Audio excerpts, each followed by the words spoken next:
السلام عليكم ورحمة الله وبركاته.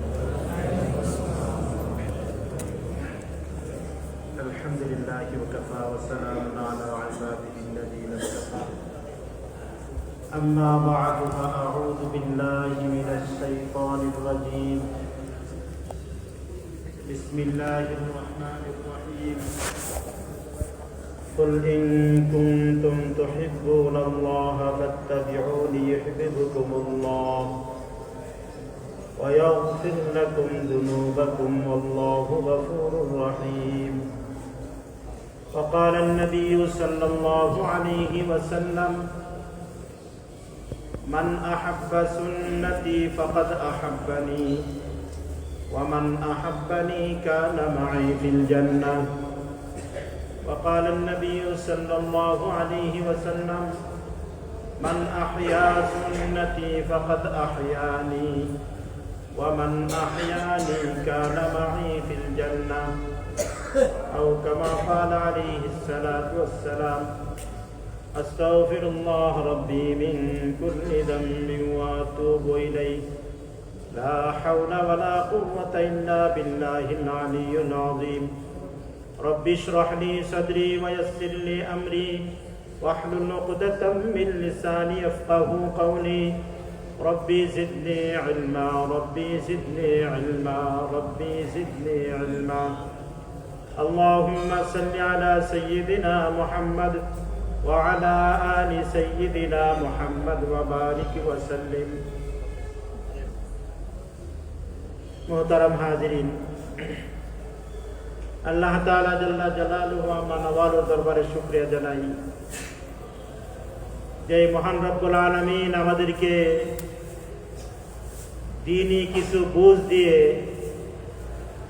আজকে জুমার রাত, দোয়া কবুলের রাত, আমাদেরকে দ্বীনি কিছু কথা শোনার জন্য, বলার জন্য এখানে আসার তৌফিক দিয়েছেন।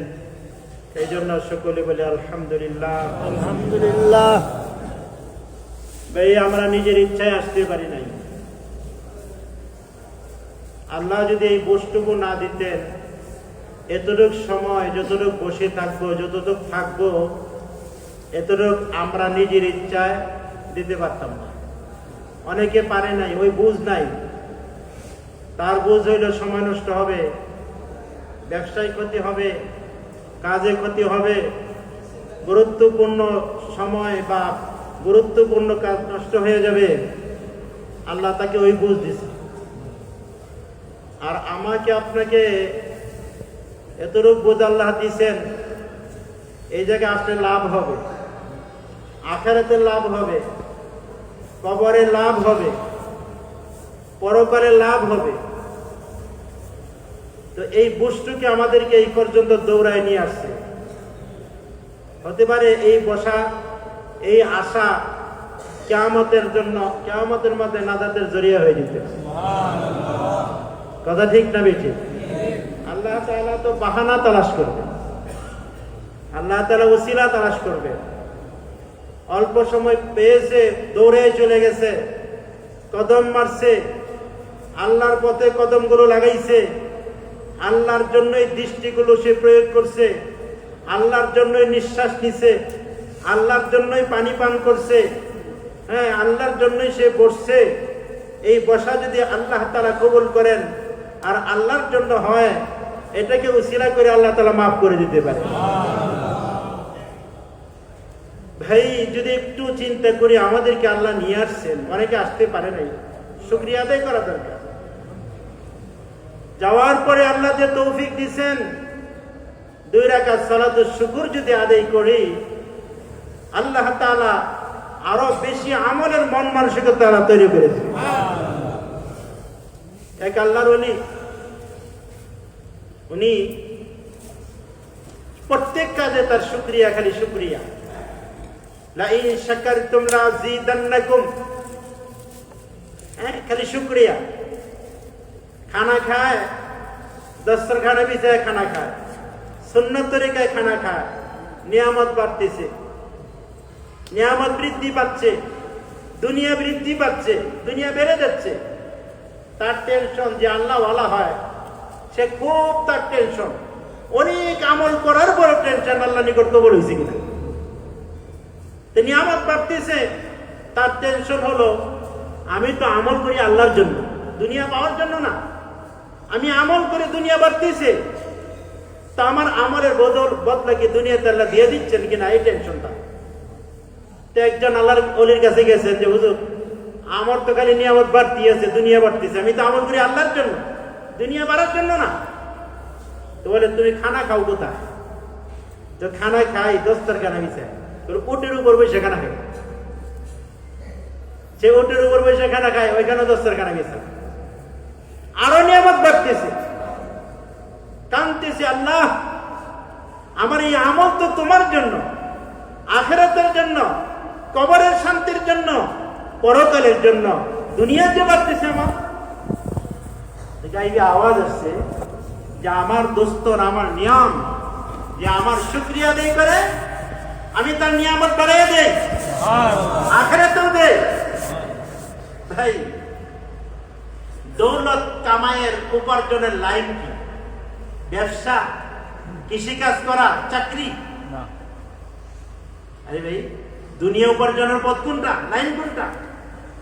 চাকরি, কৃষিকাজ করা, ব্যবসা করা না, এটা না, দিনই লাইন। যদি ব্যবসায়ী দুনিয়া অর্জনের মাধ্যম হইতো, কোনো ব্যক্তি যখন ক্ষতিগ্রস্ত হয় সমস্ত ব্যবসায়ীদেরকে ডেকে তাদের থেকে দোয়া নিত। এটা করে নাকি?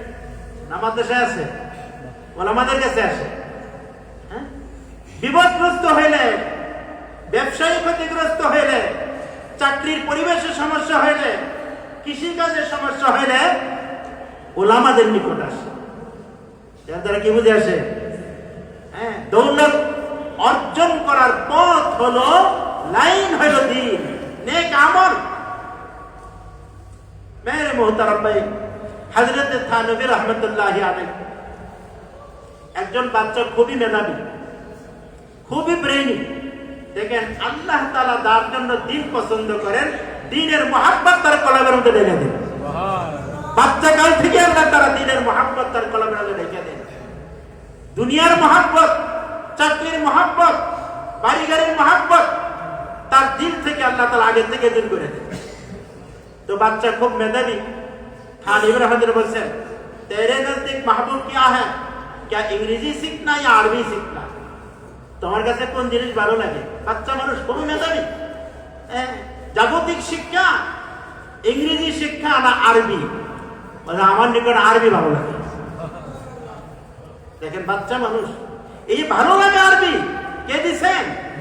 আল্লাহ তাআলা দিছেন। ভাই এই টুপি মাথায় দেওয়া ভালো লাগে, এই ভালো লাগে কে দিছেন? আল্লাহ তাআলা দিছেন। বুঝতে হবে এই দাড়ি কাটলে মনে হয় দাড়ি কাটা এর থেকে জান চলে যাবে আমার কাছে বেশি প্রিয়। এই যে দাড়ি লাগা ভালো লাগা এটা কে দিছেন? এই নামাজ পড়া ভালো লাগা এটা কে দিছেন? আল্লাহ তাআলা। দিনের জন্য একটু হাঁটাহাঁটি করা এই মহব্বত কে দিছেন? ভাই আল্লাহ দিছেন। বাচ্চা বলতেছেন मेरे नजदीक बेहतर ये है कि मैं अरबी सीखूं, अरबी सीखूं। কেন? দেখেন বাচ্চা কি জবাব দিচ্ছে, লিআন্নাল কুরআন আরাবিয়্যুন, কুরআন আরবি, ওয়া লিসানুল কুরআন আরাবিয়্যুন, কুরআনের ভাষা আরবি, কবরের ভাষা আরবি, জান্নাতের ভাষা আরবি। খাইবা কি? এখানে তো টাকা পয়সা নাই, সনদ নাই, হ্যাঁ এখানে সার্টিফিকেট নেই। আমরা অনেকে মন্তব্য করি কে খাওয়াবে? বলতেছেন আমি আরবি পড়বো আল্লাহর জন্য, তিলাওয়াত করবো আমি আল্লাহর জন্য, আল্লাহর রেজামন্দির জন্য। যাদের সম্পদ আছে আল্লাহ তাআলা তারা এদের কলমের মধ্যে ঢেলে দিবে, তো তারা আমাকে খাবার ব্যবস্থা করে দিবে। হচ্ছে কি হচ্ছে না? হ্যাঁ की भूल ताकि ये तो जिल्लती है, ये तो जिल्लती है। जिल्लती तो मैं सवाल करना जिल्लती है। मैं कब सवाल किया? हमारा तो सवाल ही नहीं करने। हजरत अबू हुरैरा रज़ियल्लाहु अन्हु नाम सुनছেন না? 5374টি হাদিস ওনার থেকে বর্ণিত। তিনি 7ম হিজরিতে ইসলাম গ্রহণ করেছেন। কত হিজরি? মাত্র 3 বছর হুজুরের সোহবত পেয়েছেন। সমস্ত সাহাবা থেকে সবচেয়ে বেশি হাদিস উনি বয়ান করেছেন। হাদিসের পাতায় পাতায় আন আবি হুরায়রা হযরত আবু হুরায়রা থেকে হাদিস বর্ণিত। বুখারী বলেন, সিহাসাত্তা বলেন, যত হাদিসের কিতাব আছে প্রত্যেকটা হাদিসের পাতায় পাতায় আন আবি হুরায়রা। সমস্ত শাইখুল হাদিসের শাইখুল হাদিস, সমস্ত মুহাদ্দিসদের মুহাদ্দিস হযরত আবু হুরায়রা রাদিয়াল্লাহু তাআলা এত হাদিস বয়ান করছেন। কেন বয়ান করছেন? উনি বলেন 2টা কারণ। এক নম্বর হলো অন্যান্য সাহাবা আজমাইন থেকে কম হাদিস বর্ণিত। আবু হুরায়রা হযরত আবু বকর সিদ্দিক থেকে সবচেয়ে কম, হযরত ওমর ফারুক রাদিয়াল্লাহু আনহু কম, মা আয়েশা রাদিয়াল্লাহু তাআলা থেকে 2000-এর মতো সবচেয়ে বেশি হাদিস বয়ান করছেন হযরত আবু হুরায়রা রাদিয়াল্লাহু তাআলা।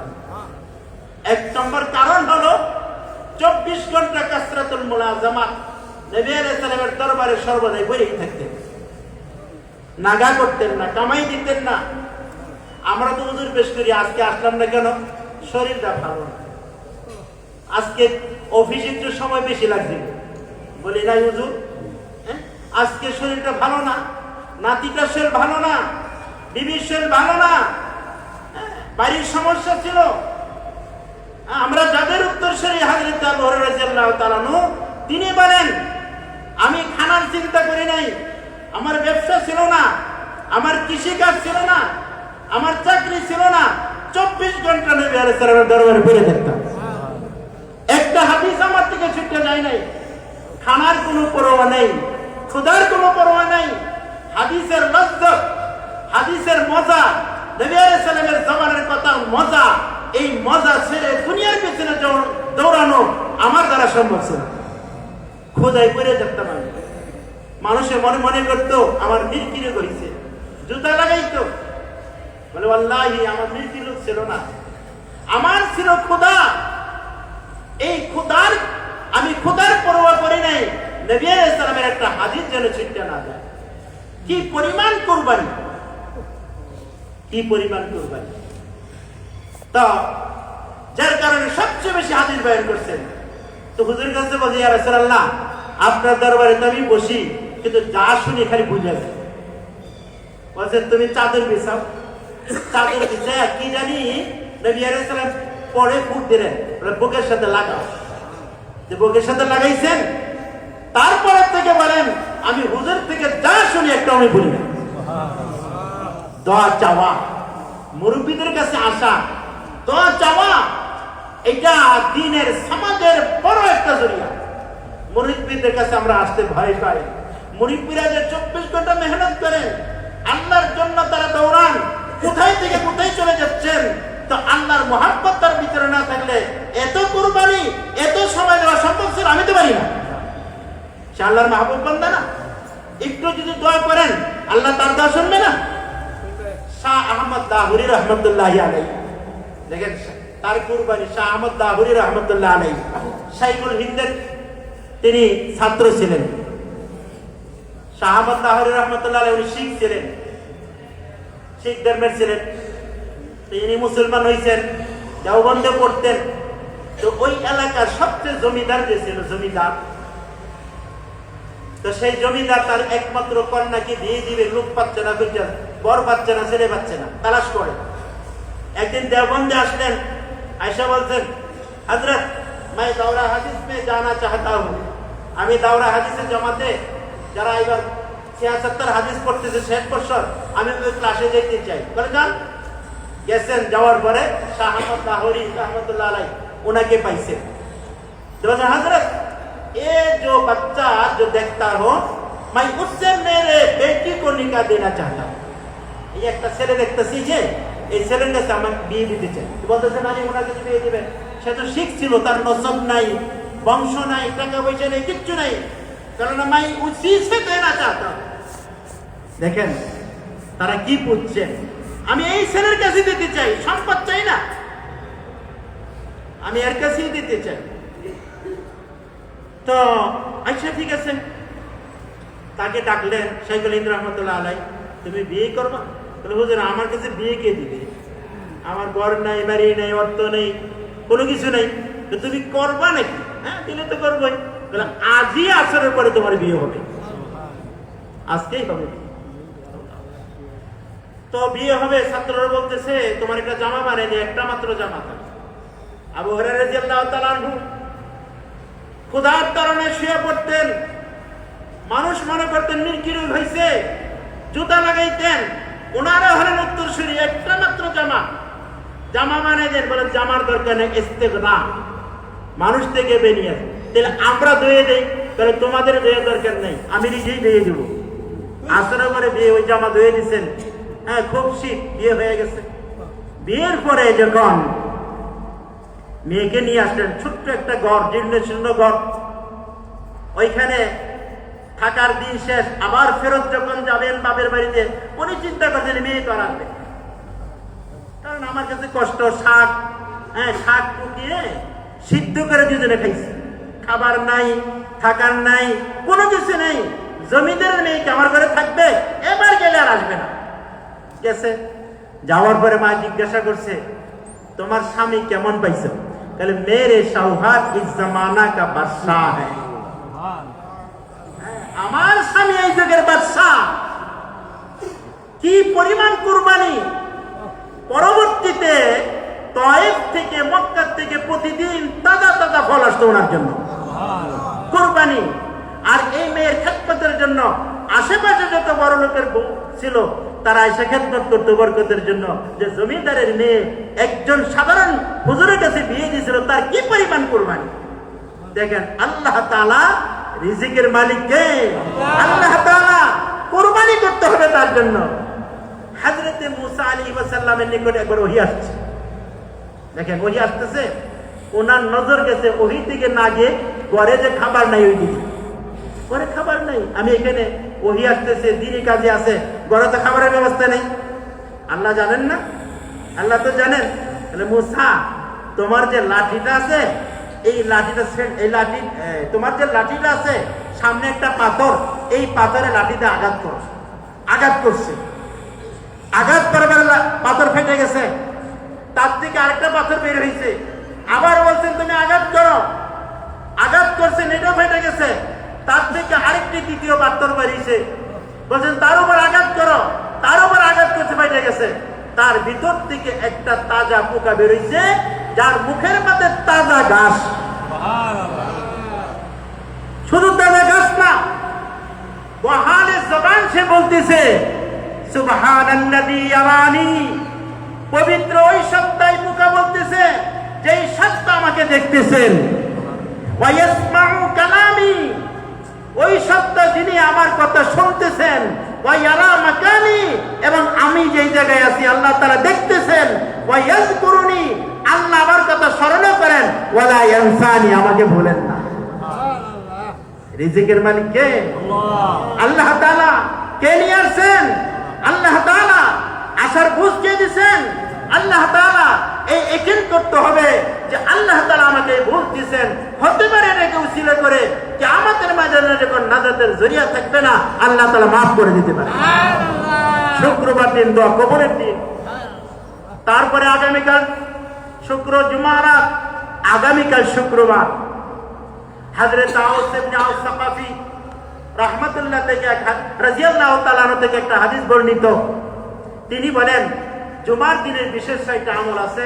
যে ব্যক্তি 6টা আমল করবে, বাসার থেকে মসজিদে আসতে যে কয়েকটা কদম করবে, প্রত্যেকটা কদমের বিনিময়ে আল্লাহ তাআলা 1 বছরের নফল নামাজ এবং 1 বছরের নফল রোজার সওয়াব দান করবেন।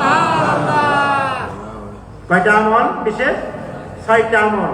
যেই ব্যক্তি করতে পারবে, প্রতি কদমে, বাসার থেকে মসজিদে আসতে যে কয়েকটা কদম লাগবে, প্রত্যেকটা কদমের বিনিময়ে 1 বছরের নফল নামাজ, 1 বছরের নফল রোজার সওয়াব দান করবে। নাম্বার 1, পরিষ্কার পরিচ্ছন্নতার কাজ সেরে গোসল করা। কি করা? পরিষ্কার পরিচ্ছন্নতার কাজ সেরে গোসল করা। নিজে পরিষ্কার হওয়া, জামা পরিষ্কার করা। আন-নাযাফাতু মিনাল ঈমান, পরিষ্কার পরিচ্ছন্নতার ঈমানের অঙ্গ। আমার না, বিবির কাজ করা, বাচ্চার কাজ করা, বাড়ি ঝাড়ু দেওয়া। বিবির একটু কাজ করা লাগবে কি লাগবে না? নবী আলাইহিস সালাম ঘরের কাজ করছেন না? মা আয়েশা রাদিয়াল্লাহু আনহার সাথে করছেন না? ঘরের কাজ করা কি এটা? একটু যদি লবণ বেশি হয়ে যায় রাগ করা যাবে? বিবির খেদমত করবেন, একটু একটু কাটাকুটি করবেন, বলে আমার স্বামী আমার এত খেদমত করে, একটু কাজ করবেন, আপনার প্রশংসা পুরো এলাকা ছড়াই দিবে। খিয়ারুকুম খিয়ারুকুম ফি আহলিহি। তোমাদের মধ্যে শ্রেষ্ঠ তো ওই ব্যক্তি যে তার বিবির কাছে শ্রেষ্ঠ। আসল হাকিকত কার কাছে পাওয়া যাবে? বাহিরে যতই নামাজ পড়ি, যতই তেলাওয়াত করি, যতই জিকির করি, বিবি কিন্তু হাকিকত জানেন। জানেন কি জানেন না? হ্যাঁ, বিবির কাছে চাপ দেওয়া, অত্যমত খানা হইল না কেন, জামা দেওয়া হইল না কেন? আরে ভাই, এই বিবি যদি আসল মাসটা জানতেন, তার বাড়ির কাজের জন্য আলাদা চাকর না রাখতো। এই দায়িত্ব তো তার না। আপনারা ইহসান করতেছেন, তার উপর একটা জুলুম করা, রাগ করা, চক্ষু রাঙানো, এটা হুকুকুল ইবাদত নষ্ট হবে। খিয়ারুকুম খিয়ারুকুম ফি আহলিহি। হাদিসের মধ্যে আছে, তোমাদের মধ্যে শ্রেষ্ঠ তো ওই ব্যক্তি তার যে তার বিবির কাছে ভালো। মাঝে মাঝে একটু কাজ করে দেওয়া, ঘরটা ঝাড়ু দেওয়া, বিছানাটা করে দেওয়া, বিবির কাছে সহযোগিতা করা, একটু পানি এনে দেওয়া, একটু কাটাকুটি করে দেওয়া, মাছগুলো একটু কেটে দেওয়া, বিবি খুশি হবে, আপনার প্রশংসা করবে, আপনার তারিফ করবে, আপনারও খেদমত করবে, মুহাব্বত করবে। নাম্বার 1, পরিষ্কার পরিচ্ছন্নতার কাজ সেরে গোসল করা। নাম্বার 2, তাড়াতাড়ি মসজিদে আসা। তাই আমরা যারা আল্লাহ তাআলা টুকটাক কিছু কাজে লাগাইছেন, দাওয়াত, মানুষদেরকে কিছু দাওয়াত দেওয়ার তৌফিক দিয়েছেন, একজন দায়ীর সিফত থাকা দরকার। নবী আলাইহিস সালামকে দায়ী বানাইবেন, আলমের দায়ী বানাইবেন, যেই জন্য 40 বছর পর্যন্ত আল্লাহ তাআলা ওনাকে গড়ছেন, মানুষকে দেখাইছেন তার মধ্যে কোনো ত্রুটি নাই, সাদিকুল আমিন। হ্যাঁ, তাদের মধ্যে ত্রুটি দেখতে পারে, কিন্তু মুহাম্মাদের মধ্যে কোনো ত্রুটি নাই। সকলে এক বাক্যে যখন এই কথা স্বীকার করছে, আল্লাহ তাআলা তখন দাওয়াতের জিম্মাদারি দিচ্ছেন। আমি সমাজে কাজ করব, জাতির দায়ী হব, যদি আমার ভিতরে দাগ থাকে, আমার নামাজে আসতে দেরি হয়, নামাজে আসি পড়ে, জুলুম করি, নির্যাতন করি, আমার ভাষা ঠিক না, কথা ঠিক না, আমার দাওয়াত কিন্তু কবুল করবে না। নিজেকে বানাইতে হবে, নিজের এলাকার মধ্যে একটা বিশ্বস্ত ব্যক্তি হতে হবে, তার সিফত লাগবে, অনেক কুরবানির প্রয়োজন। আগে মসজিদে আসা, সকলের আগে তাড়াতাড়ি মসজিদে আসা, নাম্বার 2। নাম্বার 3, পায়ে হেঁটে মসজিদে আসা। নাম্বার 4, ইমাম সাহেবের কাছাকাছি বসার চেষ্টা করা। নাম্বার 5, মনোযোগ সহকারে খুতবা শ্রবণ করা। নাম্বার 6, অহেতুক কোনো কথাবার্তা না বলা। শুক্রবার এই 6টা আমল যে ব্যক্তি করবে, হযরত আউস ইবনে আউস রাদিয়াল্লাহু তাআলা থেকে বর্ণিত, তিনি বলেন, হুজুর বলেন, বাসার থেকে আসতে যে কয়েকটা কদম জমিনের মধ্যে লাগবে, প্রত্যেকটা কদমের বিনিময়ে আল্লাহ তাআলা 1 বছরের নফল নামাজ, 1 বছরের নফল রোজার সওয়াব দান করবে। হযরত মুল্লা আলী কারি রাহমাতুল্লাহ আলাইহি বলেন, যিনি মেশকাতের সরা লিখছেন, মেশকাতের উপর নোট লিখছেন, উনি বলেন, অন্য কোন নফলের আমলের এত ফজিলত নাই যেই ফজিলতটা এই জুমার দিনের বিশেষ সেই আমলের যে ফজিলত অন্য কোন আমলের মধ্যে নাই। করবো তো এটা ইনশাআল্লাহ। নাম্বার 2, হযরত আব্দুল্লাহ ইবনে মাসউদ রাদিয়াল্লাহু তাআলা আনহু থেকে বর্ণিত, তিনি বলেন, মান ক্বারা সূরাতাল কাহফ ইয়াউমাল জুমআ, যেই ব্যক্তি শুক্রবার দিন সূরা কাহফ তেলাওয়াত করবে, যেই ব্যক্তি সূরা কাহফের তেলাওয়াত শুক্রবার দিন করবে, আল্লাহ তাআলা তেলাওয়াতকারী এবং বাইতুল্লাহর মাঝখানে একটা নূর আলোকিত করবে। আরেক riwayat-এর মধ্যে আছে, হযরত আলী রাদিয়াল্লাহু তাআলা বর্ণিত, হ্যাঁ, এই সপ্তাহ থেকে সামনের সপ্তাহ আল্লাহ তাআলা সর্বপ্রকারের ফিতনা থেকে তাকে হেফাজত করবেন। সূরা কাহফ। নাম্বার 3 আমল হইল, যেই ব্যক্তি আসরের নামাজ পড়বে শুক্রবার দিন, আগামীকাল আসরের নামাজের পরে ওই জায়গায় বসে যেই ব্যক্তি 80 বার দুরূদ উম্মি আমল করবে, আল্লাহ তাআলা 80 বছরের নফল ইবাদতের সওয়াব দান করবে এবং 80 বছরের আল্লাহ তাআলা গুনাহ মাফ করবে। আল্লাহুম্মা সাল্লি আলা মুহাম্মাদিন নবিয়্যিল উম্মি ওয়া আলা আলিহি ওয়া সাল্লিম তাসলিমা। আসরের নামাজের পর 80 বার যে ব্যক্তি পড়বে। নাম্বার 4 আমল হলো, শুক্রবার দিন একটা সময় আছে যে সময় আল্লাহ তাআলা দোয়া কবুল করেন। সেই সময়টা কোন সময়? মুহাদ্দিসিনে কেরাম বলছেন, সেটা হলো কুবাইলে মাগরিব, জুমার নামাজের কথা বলা হয়েছে, খুতবা শেষ এবং নামাজের শুরু হওয়ার এই মাঝখানের সময়ের কথা বলছেন, কিন্তু আকসার অধিকাংশ মুহাদ্দিসিনে কেরাম বলছেন সেই সময়টা হলো আসরের নামাজের পর মাগরিবের আগে। এই সময় দোয়া কবুলের সময়, আমার কত কিছু প্রয়োজন, ভাই যদি ওই সময় বসে আসর থেকে মাগরিব পর্যন্ত কান্নাকাটি করি, রওনা জারি করি, চোখের পানি ফেলাই, আমার যে প্রয়োজন আল্লাহর নিকট যদি চাই, আমার প্রয়োজন আল্লাহ তাআলা পূরণ করে দিবেন। শুক্রবারের আমল, ভাই আমরা কি আমল কি, আমাদের ভয় কতটুকু, কত সময় নষ্ট হয়ে যায়। আমল যতটুকু করি নিজেকে অনেকে মনে করি আমল তো অনেক হয়ে গেছে, মনে হয় না যে পেয়ে যাব। ভাই আমি হযরত আবু বকর সিদ্দিক রাদিয়াল্লাহু তাআলা কেমন সাহাবী ছিলেন, নবী আলাইহিস সালামের যে সিফত হযরত আবু বকর রাদিয়াল্লাহু আনহু একই সিফত ছিল।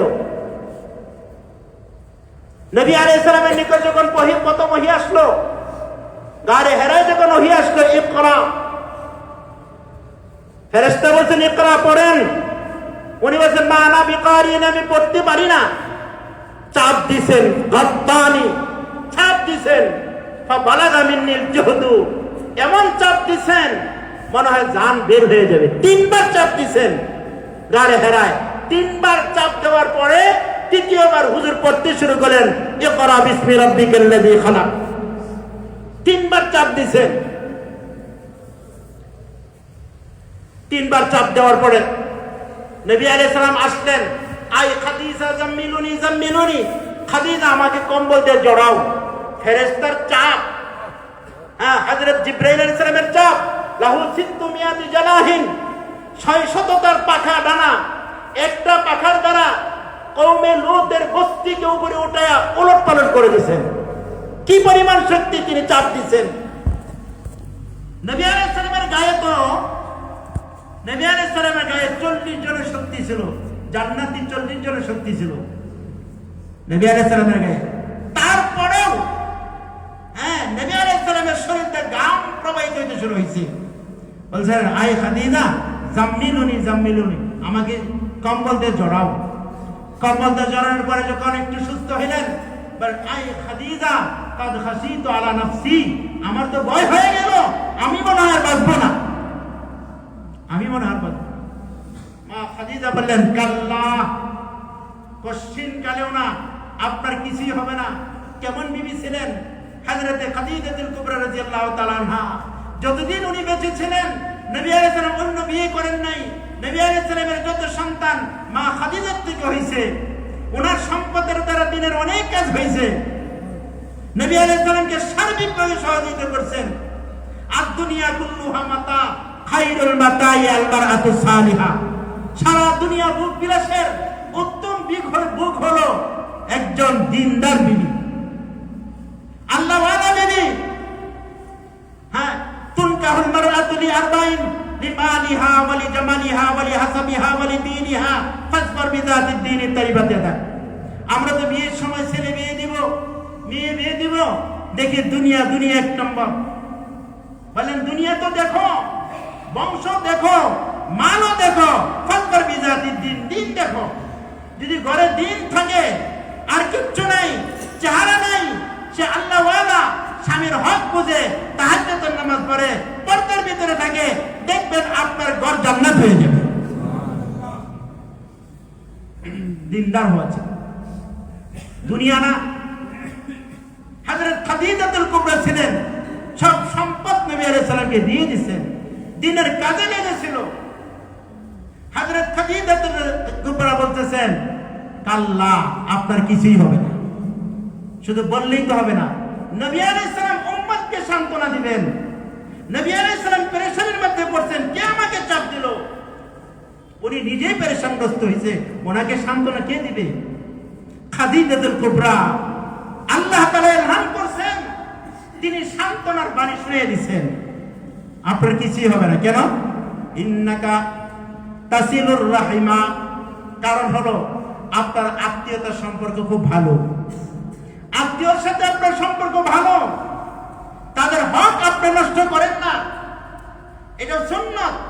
রাহিম আত্মীয়তা, এটা যেই ব্যক্তি আত্মীয়তা সম্পর্ক করবে আল্লাহ তাআলার সাথে তাকে সম্পর্ক করে নেবেন, আর যে আত্মীয়কে বিচ্ছিন্ন করবে আল্লাহ থেকে তাকে বিচ্ছিন্ন করে দেবেন।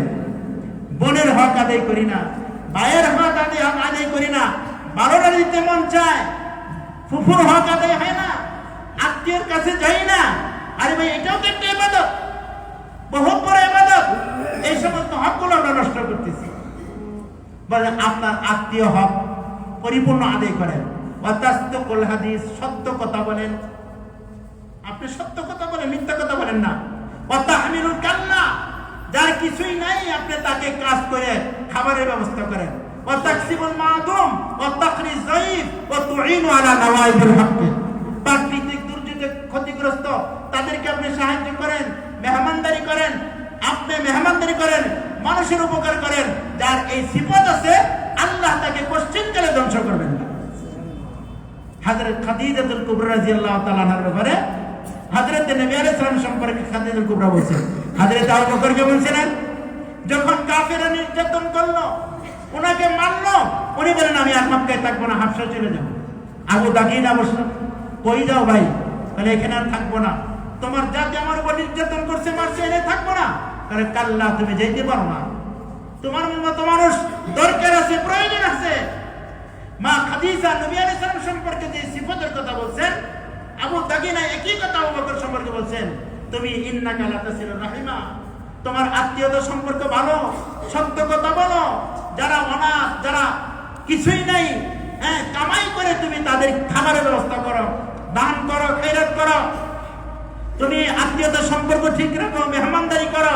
প্রাকৃতিক দুর্যোগে যারা ক্ষতিগ্রস্ত তাদেরকে তুমি সাহায্য করো। নবী আলাইহিস সালামের যে সিফত, আবু বকরের যেন একই সিফত। ইমাম রব্বানী মুজাদ্দিদ আল-বুখারী রাহমাতুল্লাহ আলাইহি তিনি বলেন, আমি একবার মুরাকাবা করলাম, দেখলাম কার ফজিলত বেশি, নবী আলাইহিস সালাম, আবু বকর রাদিয়াল্লাহু তাআলা, ওমর রাদিয়াল্লাহু তাআলা। দেখলাম নবী আলাইহিস সালামের মাথার সাথে আবু বকর পা লাগানো, মানে এত নবী আলাইহিস সালামের পরেই মাকাম হলো আবু বকর রাদিয়াল্লাহু তাআলা, অনেক পরে হযরত ওমর রাদিয়াল্লাহু তাআলা। তো সেই আবু বকর রাদিয়াল্লাহু তাআলা বলেন, হুজুর বলেন, মা সাব্বাল্লাহু ফি সাদরি ইল্লা সাবাবতু আলা সাদরি আবু বকর। আল্লাহ তাআলা যা আমাকে দান করেছেন আমি সব আবু বকরকে দিয়ে দিয়েছি। তা আবু বকরের মাকাম কি? হুজুর সাল্লাল্লাহু আলাইহি সাল্লাম যখন হিজরত করেন, নবী আলাইহিস সালামের সাথে আবু বকর ছিলেন। লা তাহজান ইন্নাল্লাহ মা'ানা, তুমি চিন্তা করো না, আল্লাহ আমার সাথে আছেন। যার সাথে আল্লাহ আছেন আবু বকর রাদিয়াল্লাহু তাআলা। আর নবী আলাইহিস সালামকে আল্লাহ তাআলা যা দিবেন সব নবী আলাইহিস সালাম আবু বকরকে দিয়ে দিয়েছেন। লাউত্তুজিনা ঈমানু আবু বকর মা ঈমানি উম্মতি লা ওয়াজহা। আবু বকরের ঈমান যদি এক পাল্লায় রাখা হয় আর এই উম্মতের ঈমান যদি আরেক পাল্লায় রাখা হয়, আবু বকরের ঈমানের পাল্লা ভারী হয়ে যাবে। সুবহানাল্লাহ। হুজুর বলেন, সমস্ত সাহাবাদের ইহসান, আমাকে যারা ইহসান করছিল সকলের ইহসানের বদলা আমি দিয়ে দিয়েছি। আবু বকরের ইহসানের বদলা কে দিবেন? আল্লাহ তাআলা দিবেন। জান্নাতে 8টা দরজা আছে। হযরত আয়েশা বলেন, 8টা দরজার দরকার আছে কারণ?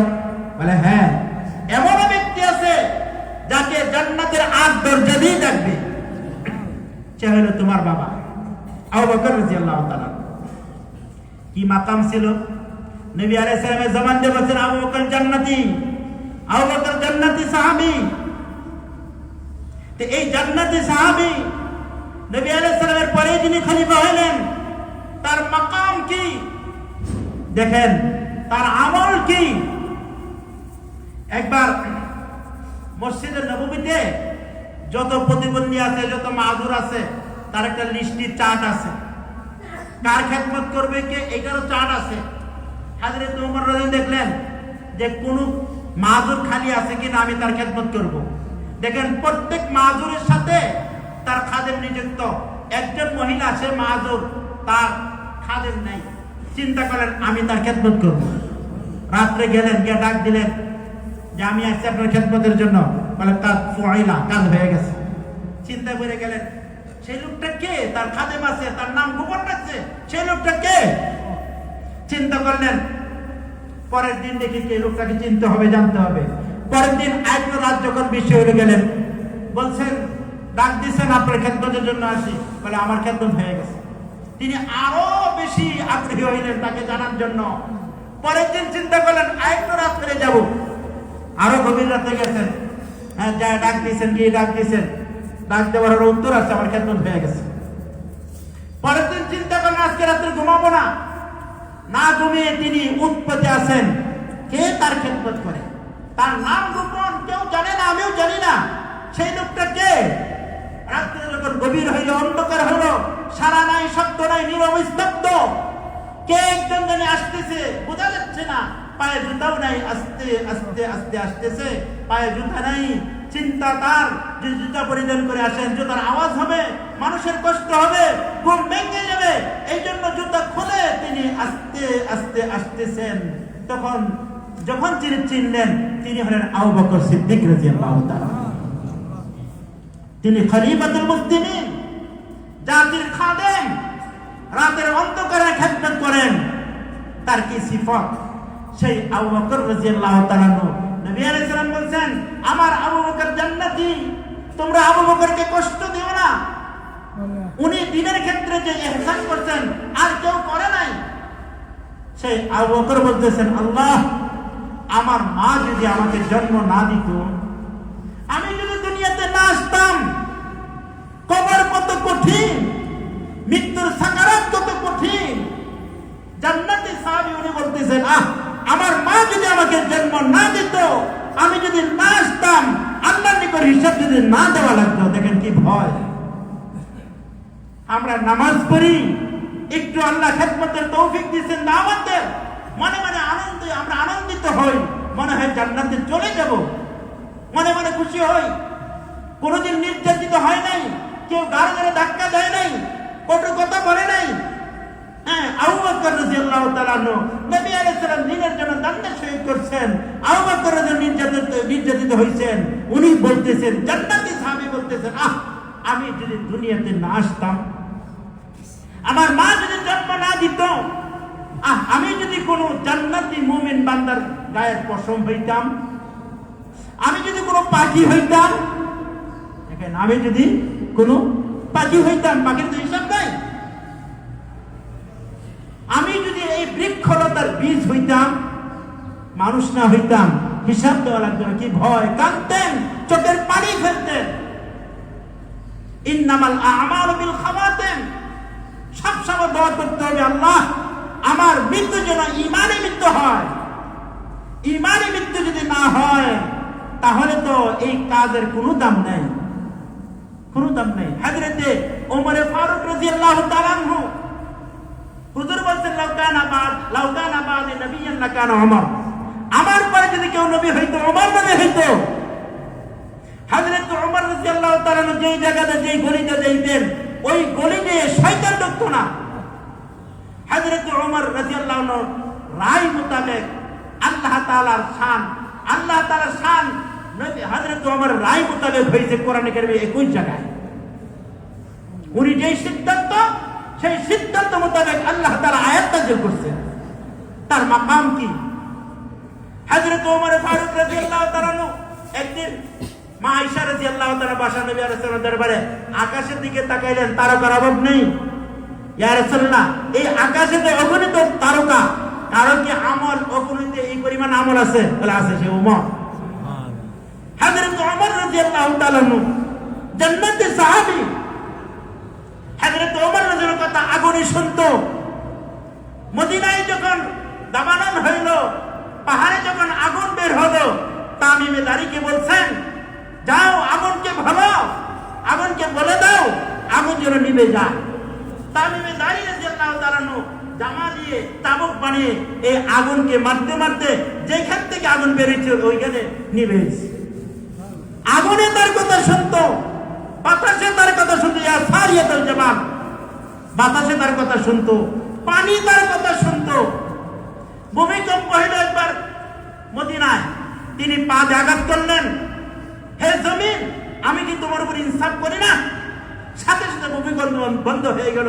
এই পর্যন্ত মদিনায় ভূমিকম্প হয় না। হযরত ওমর রাদিয়াল্লাহু মাকাম ভাই একটু চিন্তার বিষয়। তিনি কানতে কানতে যদি ইমানি মৃত্যু না হয়, যদি আমি আটকে পড়ে যাই, আপনার নিকট যদি হিসাব দিতে হয়, আর হিসাব যদি দিতে না পারি, কবরে যদি ধরা পড়ে যাই, ওই বিষাক্ত সাপ, যেই সাপ জমিনে যদি নিঃশ্বাস ছাড়ে সারা দুনিয়ার জমিন তামা হয়ে যাবে, সেই সাপ যদি আমাকে দংশন করে, বল কানতে কানতে এই গালে দাগ পড়ে গেছে, রেখা পড়ে গেছে। আমরা কয়দিন কানতে পারছি? জাহান্নামের আগুন নিবানোর একটাই মাত্র পথ, সেটা হলো চোখের পানি। চোখের পানি ছাড়া জাহান্নামের আগুনকে নিবানোর অন্য কোনো শক্তি নাই। কয়দিন কানছি, কয়দিন চোখের পানি পড়ছে। মেরে মুহতারাম ভাই, চিন্তার দরকার। বাপ মারা গেছে, খুব কানছি। মেয়ে মারা গেছে, কানছি। ছেলে মারা গেছে, কানছি। আল্লাহর ভয়ে কয়দিন কানছি, আল্লাহর ভয়ে কয়দিন চোখে পানি পড়ছে। এই চোখের পানির তো দাম আছে। এই চোখের পানি তো জাহান্নামের আগুনকে, সেই জাহান্নামের উত্তপ্ত আগুনকে নিভিয়ে দিবে। সুবহানাল্লাহ। এই জাহান্নামের আগুনকে নিভানোর জন্য ভাই আমার চোখের পানি কয়দিন পড়ছে। চোখ হাত উঠাই আর নামাই, হাত উঠাই আর নামাই। লম্বা যদি হাত উঠাই তখন অস্থির হয়ে যায়। এত লম্বা দোয়া করে নবী আলাইহিস সালাম তো 3 ঘন্টা পর্যন্ত দোয়া করতেন। শুক্রবার দিন কুমাইনা মাগরিব আসরের পরে মসজিদে বসি, গল্প না করে, আড্ডায় না যাই, না গিয়ে আসর থেকে মাগরিব পর্যন্ত হাতটা উঠাই, আল্লাহর কাছে চাই, আল্লাহর কাছে পরিত্রাণ চাই। সব পাইলাম, দুনিয়াতে সফলতার কোনো অভাব নাই। যদি আল্লাহর নিকট কবুল না হয়, আমার ব্যবসার ক্ষেত্রে আমি সফল, কৃষির ক্ষেত্রে আমি সফল, চাকরির ক্ষেত্রে আমি সফল, সব ক্ষেত্রে আমি সফল, যোগ্যতার কোনো অভাব নাই। ছাত্র 1 নম্বর ছিলাম, চাকরিও ভালো পাইছি, সফলতা অর্জন করছি। যদি আল্লাহর ক্ষেত্রে আল্লাহ যদি কবুল না করেন, ওইখানে যদি ধরা পড়ি, সব বলবো আমার সব কোনো দাম নেই। কথা ঠিক না বেঠিক? একজন শিল্পপতি একা এক মাদ্রাসা চালায়, হাঁটতেছে, বলতেছে, হুজুর সারা দুনিয়ার মানুষ যদি আমাকে ফুলের মালা দেয়, আর আল্লাহ যদি কবুল না করেন, এই ফুলের মালার আমার কোনো দাম নাই। সারা দুনিয়ার মানুষ জুতার মালা যদি আমার গলায় পড়ায় দেয়, আর আল্লাহ যদি আমাকে কবুল করে, আমি জুতার মালাই নিতে রাজি আছি। মেরে মুহতারাম ভাই, হযরত ওমর ফারুক রাদিয়াল্লাহু তাআলা আনহু মা আবাদনাকা হাক্কা ইবাদাতিকা, সারা রাত ইবাদত করতেন, শেষ থেকে বলতেন মা আবাদনাকা হাক্কা ইবাদাতিকা, আল্লাহ তোমার যেভাবে ইবাদত দরকার করতে পারলাম না। মা আরাফনাকা হাক্কা মারিফাতিকা, আল্লাহ আপনাকে চিনার মতো চিনতে পারলাম না। যে ওমর রাদিয়াল্লাহু তাআলা আনহু জান্নাতি সাহাবী, নবী আলাইহিস সালামের জামাতে জান্নাতি বলছেন, কানতে কানতে গালে দাগ পড়ে গেছে। কি পরিমাণ কাঁদছেন? আমরা হাত উঠাই, পানি বাইরে না। হ্যাঁ, শক্ত হয়ে গেছে সব, নরম বানাইতে হবে। বৃষ্টি পড়তে পড়তে, বৃষ্টি পড়তে পড়তে, ফুটা পড়তে পড়তে পাথরে দাগ পড়ে যায়, পাথরে দাগ হয়ে যায়। জিকির করতে করতে, জিকির আল্লাহ কানতে কানতে এই শক্ত দিলটা দাগ হয়ে যাবে, শক্ত দিল ভেঙে চূর্ণচার হয়ে যাবে। ভাই বারবার কানতে কানতে 5 ওয়াক্ত নামাজের পরে হাত উঠাই কান্দি, আল্লাহ জাহান্নাম তোমার মাখলুক সৃষ্টি, আল্লাহ জান্নাতে তুমি বানাইছো, জাহান্নামে দিও না। জাহান্নামের আগুন সহ্য করতে পারি না, পারবো না। দুনিয়ার আগুনই তো সহ্য করতে পারি না। এই দুনিয়াতে যদি আগুনটা জ্বালিয়ে যদি কোনো ব্যক্তি বলে 1 মিনিট আগুনের মধ্যে তোমার হাতটা রাখো, আঙ্গুলটা পাগল রাখতে, জাহান্নামে কেমনে রাখবো? এই জাহান্নামের কথা মনে করে চোখের পানিতে ফেলাই, চোখের পানিতে ফেলাই। আল্লাহর ভয়ে করি, মানুষের ভয়ে না, মানুষকে দেখানোর জন্য না, আল্লাহর ভয়ে গুনাহ ছাড়ার চেষ্টা করি। যেই ব্যক্তি আল্লাহর ভয়ে গুনাহ ছাড়বে, আল্লাহ তাআলা তাকে ঈমানি মৃত্যু নসিব করবে। মানুষের ভয়ে না, আল্লাহর ভয়ে। আজকে মুরব্বি হয়ে গেছি, বাচ্চাদের সামনে মোবাইল টিপলে বাচ্চারা কি বলবেন, হ্যাঁ, নাতিরা কি বলবে, এই জন্য গোপনে দরজা বন্ধ করে তখন মোবাইল চালাই, যা ইচ্ছা তাই করি। ভাই সব বন্ধ করলাম, যেই জায়গা দিয়ে আল্লাহ দেখতেছেন ওই জায়গা কি বন্ধ করতে পারছি? আল্লাহ তো দেখতেছেন, যেইখানেই থাকি, যেই অবস্থায় থাকি, আল্লাহর ভয়ে গুনাহ ছাড়া। হযরত ইমাম শাফিঈ রাহমাতুল্লাহ যুগে এক হাকিম তার বিবিকে খুব মহব্বত করত। বিবি অভিমান শুরু করছে, কথা কও কথা কও কথা কয়। পরে বিবি বলে, হে জাহান্নামী, তুমি সরে যাও। স্বামী ও হাকিম সাহেব বলছেন, আমি যদি জাহান্নামী হই তাহলে তুমি 3 তালাক। আমি যদি জাহান্নামী হই তাহলে তুমি 3 তালাক। পরবর্তীতে চিন্তা করলাম, এই কথা বলা ঠিক হয় নাই। কারণ বিবি তালাক হয়ে গেল কিনা, আমার মহাব্বতের বিবি, বড় মানুষের বিবি তো ছাড়তে চায় না, কারণ দুর্নাম হয়ে যাবে, সমালোচনা শুরু হবে। এখন চিন্তা করে গেলেন বিবি কি তালাক হয়ে গেল কিনা। সমস্ত আলেমদেরকে ডাকছে, হুজুর বিবিতে আমি তো বলছি আমি যদি জাহান্নামী হই তাহলে 3 তালাক, আমার বিবিকে তালাক হয়েছে। আর জাহান্নামী হইলে তো 3 তালাক। এখন জাহান্নামী না জান্নাতি এটা তো দুনিয়াতে বোঝা মুশকিল, আখেরাতে বুঝতে পারে না। তো কেউ মাস্তা দিচ্ছে না। ইমাম শাফিঈ রাহমাতুল্লাহর কাছে গেছে। ইমাম শাফিঈ রাহমাতুল্লাহ জিজ্ঞাসা করছেন, আপনি আগে বলেন যে আল্লাহর ভয়ে আপনি কোনো গুনাহ ছাড়ছেন কিনা, আল্লাহর ভয়ে আপনি কোনো গুনাহ ছাড়ছেন কিনা। অনেক চিন্তা করে বলতেছেন, হ্যাঁ হুজুর একদিন হয়েছে। তা আমার বিবি বেড়াইতে গেছেন, ঘরে ছিল কাজের মেয়ে, তা আমি অফিস থেকে এসে তার সাথে আমার যৌবিক চাহিদা পূরণ করার ইচ্ছা পোষণ করলাম। যখন শুরু করব সে বলল, আল্লাহকে তুমি ইত্তাকুল্লাহ, তুমি আল্লাহকে ভয় করো। তো তখন আমি আল্লাহর ভয়ে তার সাথে আমি অন্যায় করি নাই, ব্যভিচার করি নাই, এই অন্যায় গুনাহটা আমি আল্লাহর ভয়ে ছাড়ছি। তখন তিনি ফতোয়া দিচ্ছেন যে তুমি তোমার বউ তালাক হয় নাই। ওয়া আম্মা মান খাফা মাকামা রাব্বিহি ওয়া নাহান নাফসা আনিল হাওয়া ফাইনাল জান্নাতা হিয়াল মাওয়া। ওয়া আম্মা মান খাফা মাকামা রাব্বিহি, যেই ব্যক্তি আল্লাহর ভয়ে গুনাহ করলো, ফাইনাল জান্নাতা হিয়াল মাওয়া, জান্নাত তার ঠিকানা। সুবহান। তুমি আল্লাহর ভয়ে গুনাহ করছো, আল্লাহই বলছেন, এই আয়াতের দ্বারা প্রমাণিত হলো ভাই গুনাহকে আল্লাহর জন্য ছাড়া, মানুষের ভয়ে না, আল্লাহর ভয়ে গুনাহ ছাড়া, চোখের পানি ছাড়া আল্লাহর ভয়ে, মানুষের ভয়ে না, গুনাহ ছাড়তে হবে আল্লাহর ভয়ে।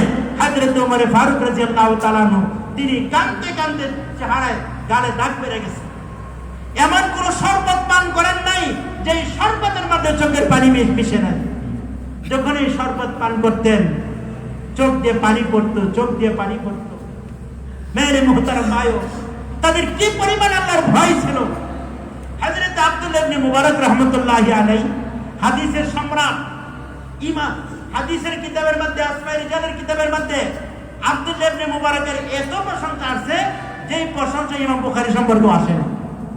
21,000 হাদিস ওনার থেকে বর্ণিত, 21,000 হাদিস। হাদিসের সম্রাট ছিলেন হযরত আব্দুল্লাহ ইবনে মুবারক রাহমাতুল্লাহ আলাইহি। ওনার এত সুনাম, এত প্রশংসা, দেখেন আল্লাহর ভয় কি পরিমাণ। মৃত্যুর সময় যখন হয়েছে ছাত্রদেরকে বলছে যে মুঝে চৌপায়া সে উতার দো, আমাকে চকির থেকে নিচে নামিয়ে দাও। যখন চকির থেকে নিচে নামাইছেন, গরু পাড়তেছেন, চেহারা জমির সাথে লাগাইছেন, দাড়িতে ধরছেন, দাড়িতে ধরে বলতেছেন, আই আল্লাহ আব্দুল্লাহ ইবনে মুবারক কি বুঢ়াপাই পর রহম আতা করে। আল্লাহ আব্দুল্লাহ ইবনে মুবারক আমি আমার বার্ধক্যের উপর আপনি দয়া করেন। মুহাদ্দিসের দাবি করতেছেন না, আব্দুল্লাহ ইবনে মুবারক আমি কতটুকু সফলতা অর্জন করছি, তার মাকাম কি ছিল, সাহাবাদের মাকাম কি ছিল। আপনার আমার কত সময় নষ্ট হয়, তাদের সময় তো নষ্ট হইতো না। ইমাম রব্বানী মুজাদ্দিদ আল-বিসারি রাহমাতুল্লাহি আলাইহি তিনি বলেন, এমনও বান্দা আল্লাহর কাছে যাবে সারাদিন তার একটা গুনাহ নাই, এমনও বান্দা যাবে মাসে একটা গুনাহ নাই, এমনও বান্দার খাতাও আমলনামাও আল্লাহর কাছে যাবে বছরে একটা গুনাহ নাই। আমার আপনার আমলনামাও তো আল্লাহ দেখবেন, যে আল্লাহ জান্নাতের ফয়সালা দিবেন তাকে, তার গুনাহ নাই 1 বছর 1 মাস একটা গুনাহ নাই, গুনাহর সংখ্যা কম। ভাই আমি হিসাব লাগাই, হাসিবু ক্বাবলা আন তুহাসাবু, একটা ঘন্টা গুনাহমুক্ত যায় কিনা, একটা মিনিট গুনাহমুক্ত যায় কিনা? যদি 1 মিনিট গুনাহমুক্ত যায় না যায়, গুনাহ করি, প্রতি মুহূর্তে গুনার মধ্যে লিপ্ত হয়ে থাকি, আর যার একদিন গুনাহ নেই, 1 সপ্তাহ গুনাহ নেই, 1 মাস গুনাহ নেই, আল্লাহ তাআলা তারও আমলনামা দেখবেন, আমারও আমলনামা দেখবেন। আমার কি ফয়সালা হবে? আমার কি ফয়সালা? হযরত আব্দুল্লাহ ইবনে মুবারক রাহমাতুল্লাহি আলাইহি একদিন বসেছিলেন, একটা সওয়ারি আসতেছে, কে বুঝতেছেন না, সালাম দিছেন। সালাম দেওয়ার পরে যে আওয়াজ আসলো, সে আওয়াজের দ্বারা বুঝলেন উনি একজন মহিলা। এবার প্রশ্ন করলেন, আপনি কোথায় যাবেন? আপনি কোথায় থেকে আসছেন? তো বলছে ওয়াতিমুল হাজ্জা ওয়াল উমরাতা। তিনি কোরআনের আয়াতের দ্বারা উত্তর দিলেন ওয়াতিমুল হাজ্জা ওয়াল উমরাতা। তিনি বুঝলেন যে হজ করতে গেছিলেন। এবার প্রশ্ন করলেন কোথায় যাবেন? আয়াতের দ্বারা উত্তর দেন মান ইয়াহদিহিল্লাহু ফালা মুদিল্লা লাহু। এই আয়াতের দ্বারা বুঝলেন। তিনি প্রশ্ন করেন তার নিজের ভাষায়, আর উনি উত্তর দেন আয়াতের দ্বারা। এই আয়াত শুনে বুঝলেন উনি হারিয়ে গেছেন। আবার প্রশ্ন করেন আপনি কোথায় যাবেন? উদখুলিল মিসরা ইনশাআল্লাহু আমিনিন। আয়াতের দ্বারা উত্তর দিচ্ছেন। আয়াত যখন পড়ছেন উনি বুঝছেন শহরে যাবেন। আবার তিনি প্রশ্ন করতেছেন আপনার নাম কি, আপনার স্বামীর নাম কি, কোথায় যাবেন? তা বলছেন লা তাকফু মা লাইসা লাকা বিহি ইলম ইন্নাস সামআ ওয়াল বাসারা ওয়াল ফুআদা কুল্লু উলাইকা কানা আনহু মাসউলা। যার সম্পর্কে জানো না প্রশ্ন করো না। তুমি যে প্রশ্ন করবা, কথা বলবা, প্রত্যেকটা কথা সম্পর্কে কিয়ামতের দিন তুমি জিজ্ঞাসিত হবে। প্রত্যেকটা দৃষ্টি সম্পর্কে জিজ্ঞাসিত হবে। প্রত্যেকটা কদম যে মেরে কোথায় গেছিলে তুমি জিজ্ঞাসিত হবে। আমার বাবার নাম জেনে তোমার লাভ কি হবে? আমার স্বামীর নাম জেনে তোমার কি লাভ হবে? আমার পরিচয় জেনে তোমার কি লাভ হবে? বুঝাই দিলেন এটা অনর্থক কথা বলা যাবে না। আব্দুল্লাহ ইবনে মুবারক রাহমাতুল্লাহ আলাইহি হাদিসের সম্রাট, মহিলাকে প্রশ্ন করেন উত্তর দেয় আয়াতের দ্বারা। তিনি আশ্চর্য হচ্ছেন, বিব্রত হচ্ছেন, কার সামনে পড়লাম। এবার চিন্তা করলেন আমি কিছু কবিতা পড়তে থাকি, যেই কথাই বলি ধরা খাই, আর কোনো প্রশ্ন করবো না। তিনি কবিতা পড়তেছেন আর লাগাম, উটের লাগাম টেনে টেনে যাচ্ছেন। কবিতা বলছেন ফাকরাউ মা তায়াসসারা মিনাল কুরআন। মহিলা বলতেছে তোমার কবিতা পড়ে লাভ হবে কি? প্রতিটা মুহূর্ত তো আল্লাহর করে হিসাব দেওয়া লাগবে। তুমি কোরআনে কারীমের আয়াত তেলাওয়াত করো, আয়াত পড়তে পড়তে যাও, কোরআনে কারীমের তেলাওয়াত করবা, প্রত্যেকটা হরফে আল্লাহ তাআলা কমপক্ষে 10টি করে নেকি দান করবেন।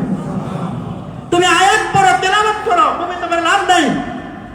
দেখেন আমরা কত সময় নষ্ট করি, মসজিদে এসে গল্প করি। যদি আমি কোরআনে কারীমের তেলাওয়াত করি, কোরআন যারা জানি না যদি শিখতে চেষ্টা করি, অনেকে বলবো যে আমি তখন পারি না, দাঁত নেই, নিঃশ্বাস বের হয়ে যায়। ভাই মেহনত করতে থাকি, কোরআনের ছাত্র হই, মাস্টার শিখার ছাত্র হই। হযরত হাসান বসরি রাহমাতুল্লাহি আলাইহি বলেন পৃথিবীর সর্বশ্রেষ্ঠ মানুষ হলো তালিবে ইলম। তালিবে ইলম থেকে উত্তম মানুষ কেউ নাই যদি তাদের নিয়ত ঠিক থাকে। কেন? তার কারণ হলো ফেরেশতারা তার থেকে বরকত নেওয়ার জন্য নূরের পরগুলো তার পায়ের নিচে বিছিয়ে দেয়। মান কানা ফি তালাবিল ইলমি কানা জান্নাতু ফি তালাবিহি। যে ব্যক্তি ইলমের পিছনে দৌড়ায় জান্নাতও তার পিছনে দৌড়ায়। আমি কোরআনের ছাত্র হই, কোরআন পড়তে জানি না, যেখানে কোরআন পড়ার পরিবেশ আছে সেখানে যাই, কিছু টাকা খরচ করি ইমাম সাহেবকে ঠিক করি, একজন আলেমকে ঠিক করে আমি কোরআন সহি করি, কোরআন মুহাব্বতের সাথে তেলাওয়াত করি। কুল হুয়াল্লাহু আহাদ মুহাব্বতের সাথে তেলাওয়াত করি। যে কোরআনে কারীমের তেলাওয়াত করলো, কোরআনে কারীম হলো আল্লাহর সাথে কৌতুককথনের প্রধান মাধ্যম। যে পড়লো আল্লাহর সাথে কথা বললো। এক সাহাবী কোরআন পড়তেছেন, পানি ফেলতেছেন, আল্লাহর কালাম, আল্লাহর কালাম, আমার মাশউকের কালাম, আল্লাহর কালাম, আমার প্রেমাস্পদের কালাম, মুহাব্বতের সাথে পড়তেছে। সকালে যখন মসজিদে গেছে, হুজুর বলতেছেন তুমি মুহাব্বতের সাথে যে তেলাওয়াত করছো, কান্না করছো, তোমার কান্না শুনে আসমানে ফেরেশতাদের মধ্যে কান্নার রোল পড়ে গেছে। যে মুহাব্বতের সাথে তিলাওয়াত করে কোরআন কারীম, ফেরেশতারা তার মুখে চুমু খায়, সুবহানাল্লাহ। তার ঠোঁটে চুমু খায়। अल्लाह ताला अजीना, अजीना का माना है बहुत सनीदान, कान लगे सुना। কোন আল্লাহর বান্দা মুহাব্বতের সাথে যখন কোরআন কারীমের তেলাওয়াত করে, আল্লাহর প্রেম নিয়ে, ইশক নিয়ে যখন তেলাওয়াত করে, আমার মাশউকের কালাম, আমার প্রেমাস্পদের কালাম মুহাব্বতের সাথে যখন তেলাওয়াত করে, এই তেলাওয়াতকারীর তেলাওয়াত আল্লাহ এত মনোযোগ দিয়ে শোনেন, গায়িকার গান এত মনোযোগ দিয়ে কেউ শোনেন। কারি আসিম রহমাতুল্লাহ আলাইহি মসজিদে নববীর 70 বছর ইমামতি করছেন। যখন কথা বলতেন তখন তার মুখ দিয়ে মেশক আম্বরের ঘ্রাণ বের হইত। সুবহানাল্লাহ। তো ওনাকে প্রশ্ন করা হলো, হুজুর আপনি কি মেশক আম্বর মুখে লাগান? বলতেছে না, আমি যে তেলাওয়াত করি, আল্লাহর মুহাব্বতে তেলাওয়াত করি, মুহাব্বত যেই পরিমাণ হওয়া দরকার হয় না, চেষ্টা করি। একদিন নবী আলাইহিস সালাম আসছেন, আয়েশা বলছেন, আসেন তুমি যে মুহাব্বতের সাথে তেলাওয়াত করো, আমার তো মন চায় আমার মুখটা তোমার মুখের সাথে লাগাইতে। আমার মুখ লাগাইছে, হুজুর লাগাইছেন। এরপর থেকে যখন তিনি কথা বলেন, কথার সাথে মেশক আম্বরের ঘ্রাণ বের হইত। কোরআনে কারীম সূরা মুলকের তেলাওয়াত এশার পরে যেই ব্যক্তি প্রতিদিন সূরা মুলকের তেলাওয়াত করবে, মুহাব্বতের সাথে তেলাওয়াত করবে, এই সূরা মুলক তাকে শাফাআত করতেই থাকবে হাত্তা ইয়াদখুলুল জান্নাহ, যতক্ষণ পর্যন্ত না সে জান্নাতে প্রবেশ করে। সূরা কোরআন শরীফ পড়তে পারে না ভাই, হ্যাঁ, জীবনটাকে ব্যর্থ না করে, সময়টা নষ্ট না করি। কত সময় নষ্ট করি, সময় নষ্ট না করে তেলাওয়াতটা আমরা শিখি। হ্যাঁ, কোরআন শিখার বহুত জায়গা আছে, আমরা খামাখা সময় নষ্ট করি, কিছু অর্থ ব্যয় করি জাগতিক শিক্ষার জন্য, নিজের বাচ্চার জাগতিক শিক্ষার জন্য লক্ষ লক্ষ টাকা ব্যয় করতেছি। কোরআন শিক্ষার পিছনে কত টাকা ব্যয় করি? বুঝিনা যা তা কিছু যে আমরা বিদায় করি। থানভী রহমাতুল্লাহ আলাইহি, তার বাবা, ওনার 2 ছেলে ছিল, একজন থানভী, একজন জাগতিক শিক্ষা জেনারেল শিক্ষা গ্রহণ করত। তাকে দিত থানভীর অর্ধেক টাকা, থানভী রহমাতুল্লাহ মাদ্রাসা পড়তো, তাকে ডবল দিত। ওই ছেলে জিজ্ঞাসা করলো, আমরা দুইজনে তো আপনার সন্তান, আমাকে কম দেন কেন, আমাকে ঠকান কেন? বলতেছে, তোমার দ্বারা দুনিয়া হতেও পারে, নাও হইতে পারে। তা আমার এই ছেলের দ্বারা দুনিয়াতেও ফায়দা হবে, আখিরাতেও ফায়দা হবে। ঢাকায় একজন এক মহিলা, সে তার হিসাবটা কি, কোরআন হলো আল্লাহর কালাম সবথেকে বড়, তার আসবাব, তার মুহাব্বত। তার ছেলেরা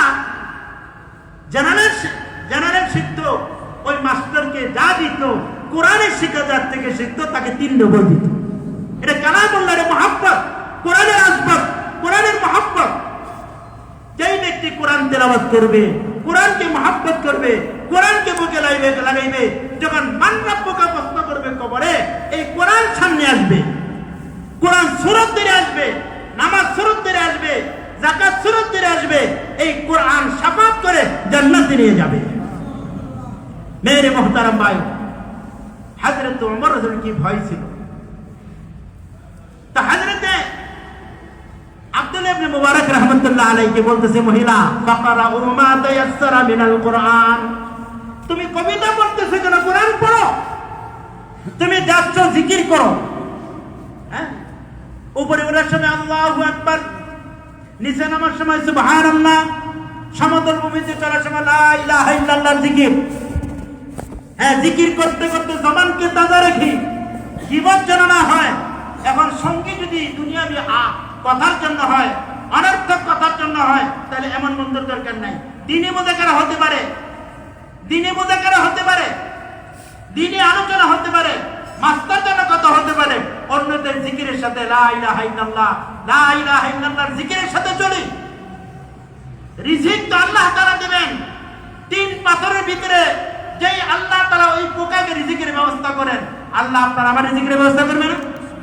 রিজিকের জিম্মাদার কে? রিজিকের জিম্মাদার তো আল্লাহ তাআলা, আল্লাহ তাআলা ব্যবস্থা করবেন। আমরা আল্লাহকে কেন বলি?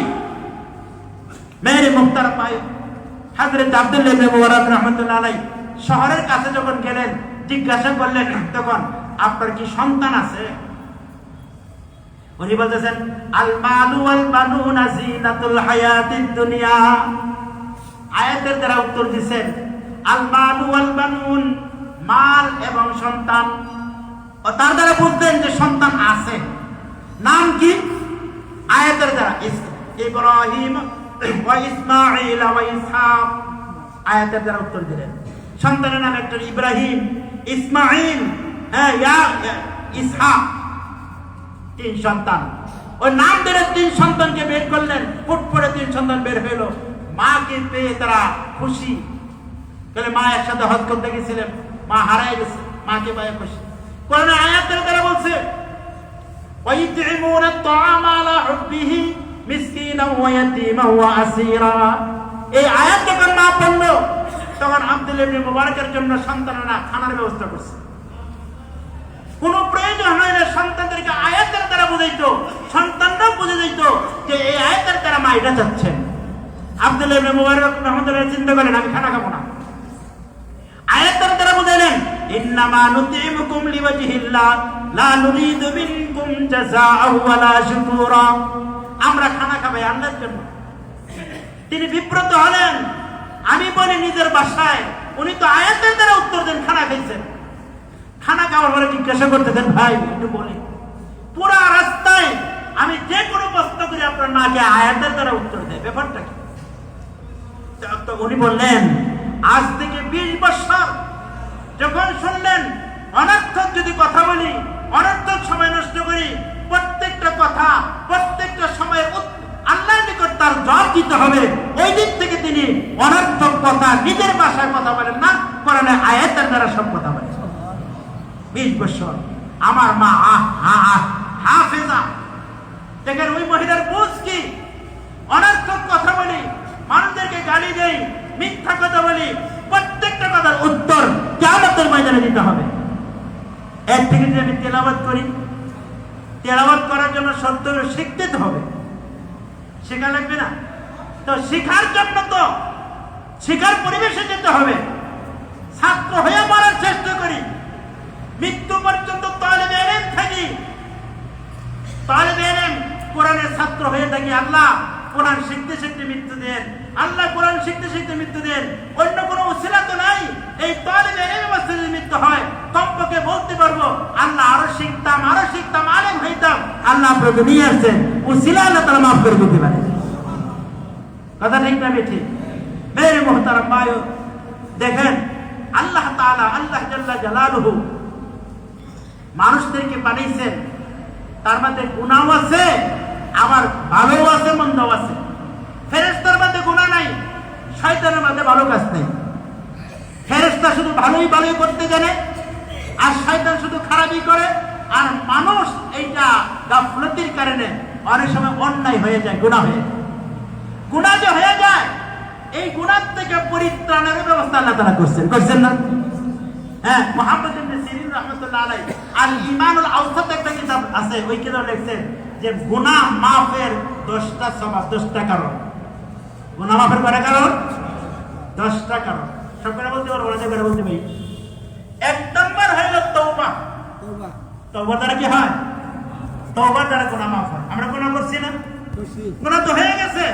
কত বড় বড় গুনাহ করছি যেটা মানুষকে বলতে লজ্জা লাগে, কিন্তু আমি জানি, আমার আল্লাহ জানেন, যদি আল্লাহ তাআলা মাফ না করেন, গুনাহ কবিরা যখন হয়ে যায়, একটা গুনাহ কবিরায় জান্নাত থেকে জাহান্নামে নিয়ে যাওয়ার জন্য যথেষ্ট। গুনাহ কবিরা থেকে পরিত্রাণের একটাই পথ শুধুমাত্র, সেটা হলো তওবা করা। তওবা করা, আল্লাহর নিকট তওবা করা। তওবার অর্থ হলো তাসকিয়াতুন নফস আনি যুনুবে, নফসকে পাক করা গুনাহ থেকে। গুনাহ থেকে ভিতরকে পাক করার নাম হলো তওবা।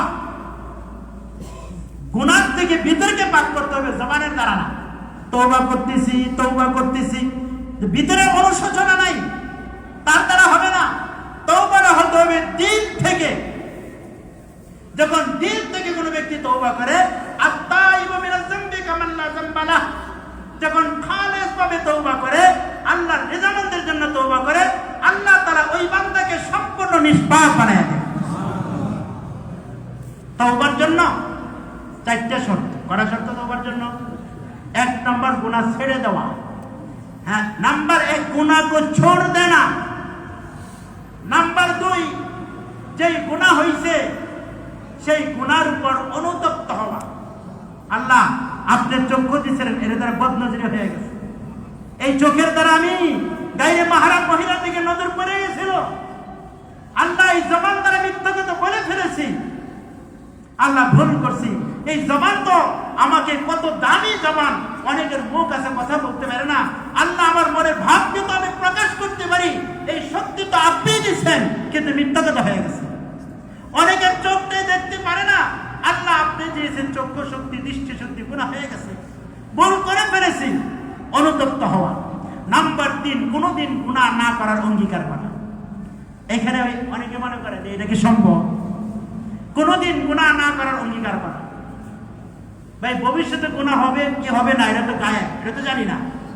আমরা তো হাল জানি, বর্তমান অবস্থা জানি। আল্লাহ আর করব না, আল্লাহ আর করব না, সাথে হয়ে গেলে আবার তওবা, সর্বদা তওবার অবস্থায় থাকা যাবে তখন। তো আর কোনোদিন গুনাহ না করার অঙ্গীকার করা। নাম্বার 4 বান্দার হক নষ্ট করলে সেই বান্দার হক আদায় করা। এই 4 শর্তে যখন কোনো ব্যক্তি তওবা করবে, যত গুনাহ করছিলাম সমস্ত গুনাহ সাক্ষী চাইতে ছিল, জমিন সাক্ষী ছিল, অঙ্গ প্রত্যঙ্গ সাক্ষী ছিল, কিরামান কাতিবিন সাক্ষী ছিল, আমলনামা সাক্ষী ছিল। 4টে সাক্ষী, জমিনও দেখছে, অঙ্গ প্রত্যঙ্গও দেখছে, কিরামান কাতিবিনও দেখছে, আমলনামায় আছে। এই 4 শর্তে যখন কোনো ব্যক্তি তওবা করবে, আল্লাহ তাআলা জমিনকে ভুলিয়ে দিবেন, অঙ্গ প্রত্যঙ্গকে ভুলিয়ে দিবেন, কিরামান কাতিবিনকে ভুলিয়ে দিবেন, আমলনামায় থাকবে না। দেখবেন যখন কোনো বিবাদী থাকবে না, আমার বিপক্ষে যখন থাকবে না, আমার পক্ষে সব সাক্ষী হবে, আল্লাহ তাআলা বিনা হিসেবে জান্নাতবাসী করে দেবেন। 1 নাম্বার মাগফিরাতের সবব কি? তওবা করা। 2 রাকাত সালাতুত তওবা নামাজ পড়ে দেখেন ভাই কত সময় আমাদের নষ্ট হয়ে যায়। সালাতুত তওবা ইচ্ছা করে প্রতিদিন পড়তে পারি, শোয়ার আগে পড়তে পারি না। 2 রাকাত সালাতুত তওবা নামাজ পড়ে আল্লাহ গুনাহ করব না, গুনাহ হয়ে গেছে, ভুল হয়ে গেছে, সারাদিন আমি একটু যদি মুরাকাবা করি, আজকে সারাদিন কয়টা গুনাহ হইলো, যদি গুনাহ হয় তওবা করব, আর যদি ভালো কাজ করি আল্লাহ শুকরিয়া আদায় করব। তওবা করে যদি সই, আল্লাহ যদি মৃত্যু দিয়ে দেন, তওবা অবস্থায় মৃত্যু হইল, মাসুম বেগুনাহ হিসেবে মৃত্যু হইল। আমরা বুঝি না, ওযু অবস্থা ঘুমাই, আমি ওযু করে শোয়ার আগে আর নাওমু কাল মাউত, নওম গুনাহ এটা মৃত্যুর সমান। আমি উঠতেও পারি না উঠতে পারি, ভাই বলার মাকসুদ আমার আমল নাকি আমার আসুদ। গুরুত্বপূর্ণ কথা যে ওযু অবস্থায় ঘুমানো, ওযু গুরুত্বপূর্ণ আমল। আমরা পেরেশানগ্রস্ত হই, তো এই পেরেশান দূর হওয়ার ওষুধ হলো 2টা। নাম্বার 1 আস্তাগফিরুল্লাহ, আস্তাগফিরুল্লাহ। যে ব্যক্তি বেশি আস্তাগফিরুল্লাহ পড়বে, আস্তাগফিরুল্লাহ আস্তাগফিরুল্লাহ, আল্লাহ তাআলা তার ভিতরে টেনশন পেরেশানি দূর করে দিবেন। রিজিকের সমস্যা সমাধানের রাস্তা কয়েকটা। 1 নম্বর হইল লা হাওলা ওয়ালা কুওয়াতা ইল্লা বিল্লাহ। শাহ আহমদ লাহোরী রাহমাতুল্লাহি আলাইহি উনি এক জায়গায় লিখছেন, একজন রেফারেন্সে, যে ব্যক্তি প্রত্যেক নামাজের পরে, ফরজ নামাজের পরে দুরূদ শরীফ পড়ে সূরা কুরাইশ 7 বার পড়বে, মিন জুইন ওয়া আমানাহুম মিন খাউফ, ওই জায়গায় রিজিকের তাসাব্বুর করবে, নিরাপত্তার তাসাব্বুর করবে। প্রত্যেক নামাজের পরে দুরূদ শরীফ পড়ে 7 বার সূরা কুরাইশ পড়বে, আবার দুরূদ শরীফ পড়বে, আল্লাহ তাআলা তার রিজিকের তঙ্গি সংকীর্ণতা দূর করে দিবেন। আল্লাহ তাআলা তাকে রিজিকের প্রশস্ততা দান করবে, আল্লাহ তাকে নিরাপত্তা দান করবে। মেরে মুহতারাম ভাই, যে নিয়ামত আল্লাহ তাআলা যাকে দিয়েছেন, এই নিয়ামতকে স্থায়ী রাখার জন্য আমল হইল আলহামদুলিল্লাহ বেশি বেশি করে পড়া। যে ব্যক্তি আলহামদুলিল্লাহ বেশি বেশি পড়বে, আল্লাহ যে নিয়ামত দান করছেন, সম্পদের নিয়ামত দান করছেন, নামাজের নিয়ামত দান করছেন, সন্তানের নিয়ামত দান করছেন, এই নিয়ামতকে আল্লাহ তাআলা ইস্তেকামতের সাথে আল্লাহ তাআলা স্থায়ী করে দিবেন। এই জন্য মেরে মুহতারাম ভাই, ইস্তিগফার বেশি যে ব্যক্তি করবে, আল্লাহ তাআলা তার ভিতর থেকে টেনশন দূর করে দেবেন। আস্তাগফিরুল্লাহ, চলতে ফিরতে আস্তাগফিরুল্লাহ, আস্তাগফিরুল্লাহ আস্তাগফিরুল্লাহ, লা ইলাহা ইল্লাল্লাহ লা ইলাহা ইল্লাল্লাহ। এই জিকির মান কানা আখিরু কালামিহি লা ইলাহা ইল্লাল্লাহ দাখালাল জান্নাহ, যেই ব্যক্তির সর্বশেষ কথা কালিমা লা ইলাহা ইল্লাল্লাহ হবে সে জান্নাতে চলে যাবে। এই জন্য বেশি বেশি লা ইলাহা ইল্লাল্লাহ। জানি না কখন জানি আমার নিঃশ্বাস চলে যায়, এই নিঃশ্বাসের তো কোনো বিশ্বাস নাই, এই জন্য সবসময় লা ইলাহা ইল্লাল্লাহ লা ইলাহা ইল্লাল্লাহর আদত বানানো। যেই ব্যক্তি আদত বানাবে লা ইলাহা ইল্লাল্লাহ, তার সাকারাতের সময়, তার মৃত্যুর সময় তার জবানটা এই কালিমা জারি করে দেবেন, আল্লাহ ঈমানি মৃত্যু নসিব করবেন। মেরে মুহতারাম ভাইও, যেই কথা বলছিলাম আমাদের গুনাহ আসবাবে মাগফিরাত 10টি, তার মধ্যে নাম্বার 1 বলছিলাম তওবা করা। খালের দিনে তওবা করা, তওবাটা হয়তো আমি ভিতর থেকে। নাম্বার 2 হলো ইস্তেগফার। আল্লাহ তাআলা ইস্তেগফারের কারণে মাফ করেন। ইস্তেগফারের অর্থ হলো যে অন্যায় করছি, যে গুনাহ হয়ে গেছে তার উপর অনুতপ্ত হওয়া, আল্লাহর কাছে ক্ষমা চাওয়া। ক্ষমা কেন চাবো? কারণ কি জানেন, আল্লাহর ইবাদত যেইভাবে করার দরকার আমরা তো করতে পারি না। নামাজের সুন্নত 51টি, দাঁড়ানো অবস্থায় 11টি, কেরাতের 7টি, রুকুতে 8টি, সেজদাতে 12টি, বসা অবস্থায় 13টি। এখন যদি বলি যে রুকুর সুন্নত 8টা বলি তো পারবো না। পারবো কি?